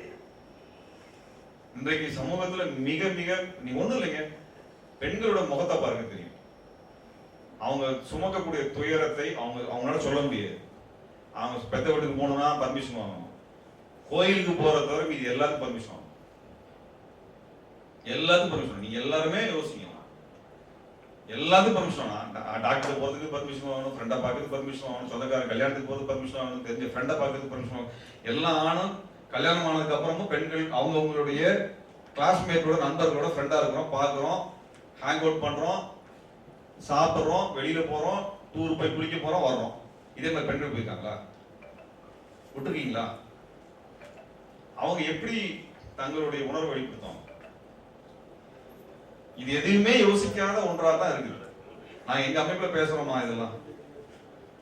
என்ன எங்க அமைப்புக்குள்ள விவாதம் வைக்கிறோம். பெண்கள் தான் இன்றைக்கு அரசியலை முன்னகர்த்தக்கூடிய இடத்துக்கு பெண்கள் வந்தாதான் இதெல்லாம் திருத்தம். இல்லைன்னா இந்த ஆண்கள் ஹைலி கரப்ட்.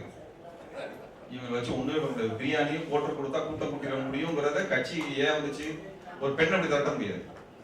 அவங்க வாங்குற 200 ரூபாயோ 300 ரூபாயோ கொண்டு போய் நாளைக்கு பிள்ளைக்கு ஏதாவது பண்ணலாமான்னு நினைப்பாங்க. ஆனா ஆண்கள்ட்ட அந்த கணக்கு வழக்கெல்லாம் கிடையாது. ரொம்ப மோசமா தான் போச்சு. நீங்க தான் அதை எடுத்து நீங்க பெண்கள் அமைப்பா மாத்தி கோயிலுக்கு போறது பாதி நேரம், அமைப்பா மாத்துறது பாதி நேரம் வச்சுக்கோங்க. அப்படி பண்ணாதான் நடக்கும், அது இல்லைன்னா நடக்காதுமா. நீங்க உங்களை குறைச்சி மதிப்பிடாதீங்க. நான் கல்லூரி காலத்துல என் தோழலுக்கே சொல்லியிருக்கேன். நான் காலேஜ்ல போய் மதுரை கம்பெனி யூனிவர்சிட்டியில படித்தேன். அங்க நாங்க எக்ஸாமுக்கு ஃபீஸ் அதிகமானதுக்காக சண்டை போட்டோம், ஸ்ட்ரைக் பண்ணோம். பெண்கள் தாமதமா தான் வந்தாங்க. ஒரு நாள் விட்டு தான் போராட்டத்துக்கு வந்தாங்க. 10 நாள் போராட்டம் நடந்தது. முதல் நாள் 700 பேர் ஆண்கள் இருந்தாங்க, 600 பெண்கள் இருந்தாங்க. 10வது நாள் 700 ஆண்கள் 150 ஆண்கள் இருந்தாங்க. பெண்கள் 600 பேர்ல 500 பேர் இருந்தாங்க. ஆண்கள் கிளம்பி போயிட்டாங்க. யாரும் 2வது நாள் 3வது நாள் இல்ல. ஆண்கள் நீங்க தமிழ்நாட்டில் நடந்த போராட்டம், கூடங்குளம் போராட்டத்தை எடுத்துக்கோங்க, 3 தமிழர் விடுதலை போராட்டத்தை எடுத்துக்கோங்க. இங்க நடந்த பெரும்பாலான போராட்டங்கள் பெண்கள் முன்னாடி நின்று நடத்தினதுனாலதான் ஜெயிச்சதே ஒழிய அந்த இடத்துல ஆண்கள் இருந்திருந்தாலும் ஒப்பேரிக்கு. நீங்க 3 தமிழர் முருகன் சாந்தன் பேரறிவாளன் விடுதலைக்காக நடந்த போராட்டத்தை பேரறிவாளனோட அம்மா அற்புதம்மாள் இல்லைன்னா பெருசா வந்திருக்கு. அவங்க தூக்கு தண்டனை உறுதியானதான் 3 பெண்கள் தான் உயர் நீதிமன்றத்தில் உண்ணாவிரதம் இருந்தாங்க. செங்கொடி தான் உயிர் கொடுத்துச்சு. இந்த பெண்கள் நின்று தான் தமிழ்நாட்டுல எல்லா போராட்டங்களும் சமீப காலத்தில் ஜெயிச்சிருக்காங்க. கூடங்குளம் போராட்டத்துல 2 வருஷம் உலகத்தில் நடந்த போராட்டங்களுக்கு எடுத்துக்காட்டு கூடங்குளம் போராட்டம். 2 வருஷம் போராட்டம் நடந்தது. 2 வருஷமும் 5000 பெண்கள் அங்க சர்ச்சை கொண்டு உட்காந்துருப்பாங்க. அவங்க தான் போராட்டம் நடத்தினாங்க. அதனால பெண்கள் நடத்துற எல்லா போராட்டமும் வெற்றி பெற்று இருக்கு. ஆண்களை நம்பி பெண்கள் நடத்தின போராட்டங்கள் தோல்வி நடத்திருக்கு. அதனால நீங்களா நடத்துங்க, நீங்க திட்டமிடுங்க. உங்களுக்கு அதுக்கான வரலாறு இருக்குது, உங்களுக்கு அதுக்கான அறிவு இருக்குது, சிந்தனை இருக்குது. உங்களோட கூச்சங்களை விட்டு விட்டு நீங்க வெளியில நின்னீங்கன்னா இவங்க திருந்துவாங்க. ஒரு சில கிராமங்கள்ல கிராமத்துல வளர்த்தாருன்னு ஒரு சில கிராமங்கள் வச்சுக்காங்க. யார் வரக்கூடாது? அரசு மகளிர் குழு தவிர தனியார் குழு யாரும் உள்ள போர்டு வச்சிருக்காங்க. அப்படி வச்சா தான் நல்லது. இல்லைன்னா அவங்க பாட்டு 10 பேருக்கு லோனை வாங்கிட்டு போய் ஒரு ஆள் தான் ஆம்பளை உடம்பான் கட்ட முடியாதுல்ல. அதான் கஷ்டப்படுறாங்க. இல்ல கட்டலன்னு என்ன பண்ணுவாங்க? சீஸ் பண்ணுவாங்க. ஒன்றும் இல்லை, அது கூடாதுங்க.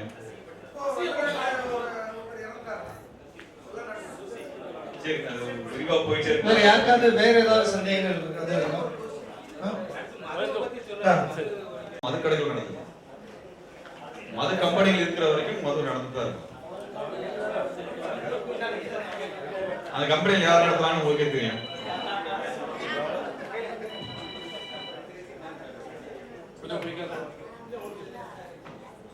எக்கனாமிக்கலி வீக்கர் செக்ஷன் சொல்லி இடஒதுக்கீடுல குறிப்பா உயர் ஜாதியில் ஏழை அப்படின்னு போட்டிருக்காங்க. இது மாதிரியான ஒரு பாகுபாடா இவன் கம்யூனிஸ்ட் கட்சிகள் கூட அதை ஆதரிச்சு அதுக்கான பெரிய முன்னெடுப்பு செய்யலை. இதுல இருந்து மீள்வது அது சம்பந்தமான ஒரு கருத்து கொடுக்குது. அவங்கள மாதிரி ஆட்கள் கூட அதை போராட்டத்தை கண்டுக்கல. டிஎம்கே திமுக பொறுத்தவரை பெரியார் அண்ணா இந்த இடஒதுக்கீடு சோசியலி அண்ட் எக்கனாமிக்கலி பேக்வேர்டுங்கிற அந்த கோட்பாடின் அடிப்படையில் மட்டும் போராடணும். பலம் இல்லாதனால எடுபடலை. அகில இந்திய அளவில் அரசு பதவியில் எண்ணிக்கையில் எம்பி இல்லாட்ட கூட அமைப்பு ரீதியாக வலுவாக இருக்கக்கூடிய போராட்ட குணமும் அதுக்கான வலு இருக்கிற அந்த அமைப்புகள் கூட அது போராடாமல் விட்டுட்டாங்களே. இதை எப்படி மீள்வது? இல்லை, இந்திய அளவில் வந்து அதுக்கான பார்ப்பன எதிர்ப்புன்னு ஒரு பார்வை கிடையாது. இல்லை, நீங்கள் திராவிட இயக்கம் மட்டும்தானே பார்ப்பன எதிர்ப்பு அரசியலை முன்னிறுத்தி கொண்டாங்க. ஏன் பெரியாரை வந்து அவங்களால ஜீர்ணிக்க முடியல? பார்ப்பன எதிர்ப்புங்கிற அரசியல் தன்மை வந்து இல்லாததுனால வந்த பிரச்சனை கிடையாது. அதனால வந்து இந்திய அளவில் இது சண்டை நடக்கணும்னா இந்திய அளவில் இதுக்கான ஒரு கூட்டமைப்பு வரணும். அப்படி யாரும் பண்ண மாட்டாங்க. ஏன்னா உயர் சாதிகளுடைய விகிதம் வந்து வட இந்தியாவில் அதிகம். அந்த வாக்குகள் வேணும்னு அவங்க நினைக்கிறாங்க. கம்யூனிஸ்ட் சித்தாந்தத்தில் உள்ளவங்க கூட அந்த கோட்பாடை எதிர்த்து கூட ஒன்றும் சொல்லல. ஆமா, அவங்கள போராட்டக்கூடிய ஒரு எண்ணிக்கையில குறைவாக கூட வலுவா இருக்கக்கூடியவங்க கூட இந்த போராட்டத்தை முன்னெடுத்து ஒரு சமப்படுத்தணுங்கிற எண்ணம் இல்லை. அதனால இப்ப என்ன ஆயிருதுன்னா, ஒரு சாதாரண ஒரு எஸ்சியோ ஒரு எம்பிசியோ 80 மார்க் எடுத்தா 60 மார்க் எடுத்தவங்கள வேலைக்கு போயிருந்தாங்க. 100 ஆண்டு காலம் போராடி பெரியார் அண்ணான்னு இடஒதுக்கீடு வந்து இன்னைக்கு இந்த சமூகம் அவங்களுடைய ஆதிக்கத்திலிருந்து நம்ம பரவாயில்ல எல்லாரும் இருக்கக்கூடிய நேரத்தில் மீண்டும் அவங்க அதிகாரத்துக்கு வந்துடுறாங்க. ஒரு ஆள் ஒரு அலுவலகத்துக்குள்ள நமக்கு ஒரு பியூன் இருந்தால் கூட அங்கே ஒரு காரியம் நடக்கும். நம்மளை சார்ந்தவங்க இருந்தால் நாங்களாம் சின்ன வயசில் படிக்கிற போது பேங்குக்கு போனால் தெரியல யாரை கேட்கணும் என்னன்னு பதில் சொல்ல மாட்டாங்க. அங்கே யாரோ ஒரு வாரமாக கருப்பா ஒரு ஆள் போகிற அவர் தான் கூப்பிட்டு எதுக்கு வந்தேன்னு கேட்பாரு. இப்போ கொஞ்சம் அந்த எண்ணிக்கை கூடி வந்துருக்கு. மீண்டும் அதை நம்ம பறி கொடுத்துக்கிட்டு இருக்கோம். இந்த மாதிரியான ஒரு நிலைக்கான இது மாறணும்னா ஒண்ணுதான். பெரியார் தான் சொல்லியிருக்காரு, இந்தியா இருக்கிற வரைக்கும் இது இருக்கும். இந்தியா நம்ம இருக்கிற வரைக்கும் எவ்வளவு பெரிய ஒரு பட்டமான ஒரு உயர் ஜாதியில் சாதாரண அதையும் மிகப்பெரிய ஒருத்தர்னா இடதுசாரி சிந்தனையாளர்கள் கூட அதை ஆதரிச்சுட்டாங்க. இல்ல இடதுசாரிகளுக்கு வந்து இந்திய இடதுசாரிகளுக்கு இடஒதுக்கீடு குறித்தான பார்வை இல்லை. அவங்க வந்து அதை ஏற்றுக்கல. அது வந்து அவங்க வந்து சாதியை அவங்க புரிந்து கொண்ட விதம் வேறு. அதனால அவங்க இடஒதுக்கீடு ஒரு சீர்திருத்தமாக தான் பார்த்துட்டு கடந்து போனாங்க. அதனால வர பிரச்சனை. அடுத்து இன்னொரு நமக்கான அதாவது பக்தியவும் மதத்தையும் ஒன்னா கலந்து காட்டாங்க. நம்ம சமயம் தமிழ் சமயம் நம்ம வந்து குலதெய்வ வழிபாடு கொடுக்குறது, நம்ம வீட்டில் நமக்காக தியாகம் பண்ண பெண்களை சேலக்கரையால் இசைக்கமானவங்க கொடுக்குறது, நம்ம கூட நமக்கு பயன்பட்ட ஆட்டை கும்பமானதாக கொடுக்குறது, சேவலை கொடுக்குறது, இந்த மாதிரியான ஒரு பண்பாடுகள் உள்ள நம்மளை அவங்களோட நம்ம நாட்டில் இப்போ மும்மொழி கொள்கை வந்து இப்போ 2 நாட்களாக மத்திய அரசாங்கம் மாநில அரசாங்கத்தை புறக்கணிக்கிறது என்ற செய்தி நடமாடி கொண்டிருக்கிறது. அது ஒரு பேச்சு பொருளாக இருந்து கொண்டிருக்கிறது. ஆனால் தமிழகத்திற்கும் தனியார் பள்ளிகள் கல்வியை வியாபாரமாக்குறது, அதை தடுக்கக்கூடிய வழிகள் உங்க மே 17 இயக்கம் மூலம் உண்டா? அது கொள்கை ரீதியா உண்டு, வலிமை ரீதியாக இல்லை. நீங்க சொல்லக்கூடிய பொருளாதாரம், மூலதனம் இதெல்லாம் கல்வி மூலமா மட்டும் கிடைக்கும் என்பது அநேகருடைய சிந்தனை. அதனுடைய வழித்தோன்றலாக நீங்கள் பழகக்கூடிய பெரிய அரசியல்வாதிகளிடம் எங்களுடைய கோரிக்கைகளை தனியார் மயமாதல், கல்வி அதை கட்டுப்படுத்தணும். அப்பதான் சமூகத்தில் இந்த மாதிரி பிரச்சனைகள்லாம் வராது. கல்வி பள்ளி கல்விகளை எடுத்துட்டு பார்த்தீங்கன்னா இன்னைக்கு வந்து எல்லாமே வியாபாரம். ஒரு குழந்தைக்கு 40,000 இல்லைங்க, அதான் இப்போ மாற்றி இருக்கிறாங்க. சிபிஎஸ்சி வந்து ஆரம்பிக்கிறதுக்கு தமிழ்நாடு அரசினுடைய ஒப்புதல் தேவையில் கொடுத்தாங்க. இப்போ அதனால வந்து அவங்க வந்து ஒரு கிரவுண்ட்ல கூட உயர்நிலைப் பள்ளி ஆரம்பிச்சிருவாங்க. அது வந்து வட இந்தியாவில் இருக்கிற மாதிரியான ஒரு மோசமான ஒரு சூழல் தான் இங்கே வந்திருக்கு.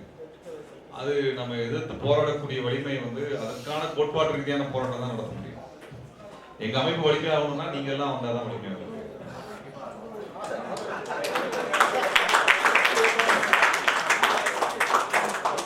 நாங்க சென்னையிலே இருந்துட்டு எவ்வளவு சண்டை போடுறது. சங்கரன் கோவிலே நீங்க வந்தீங்கன்னா தான் எங்களுக்கு அமைப்பு வளர்ந்தாலும் நாங்க சண்டை போடுறோம்.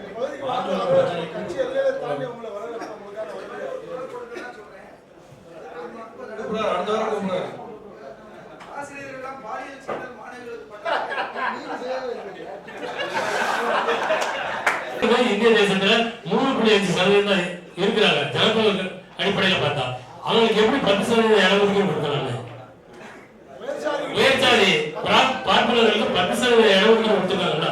நம்ம ஒரு கணக்கெடுப்புப்படி பார்த்தா பார்த்தா 3.5 தான் இருக்காங்க. ஆனா அவங்களுக்கு 10% போது மீதி வகுப்பை சார்ந்தவங்க இடஒதுக்கீடு அந்த வேலை வாய்ப்பு பறிச்சு அவங்களுக்கு கொடுக்குற மாதிரி இருக்குது. ஆமா உண்மைதாங்க. நம்ம ஒண்ணும் பண்ண முடியாது. இவங்க தான் ஆட்சியில் இருக்காங்க. நம்ம ஒண்ணும் பண்ண முடியாது.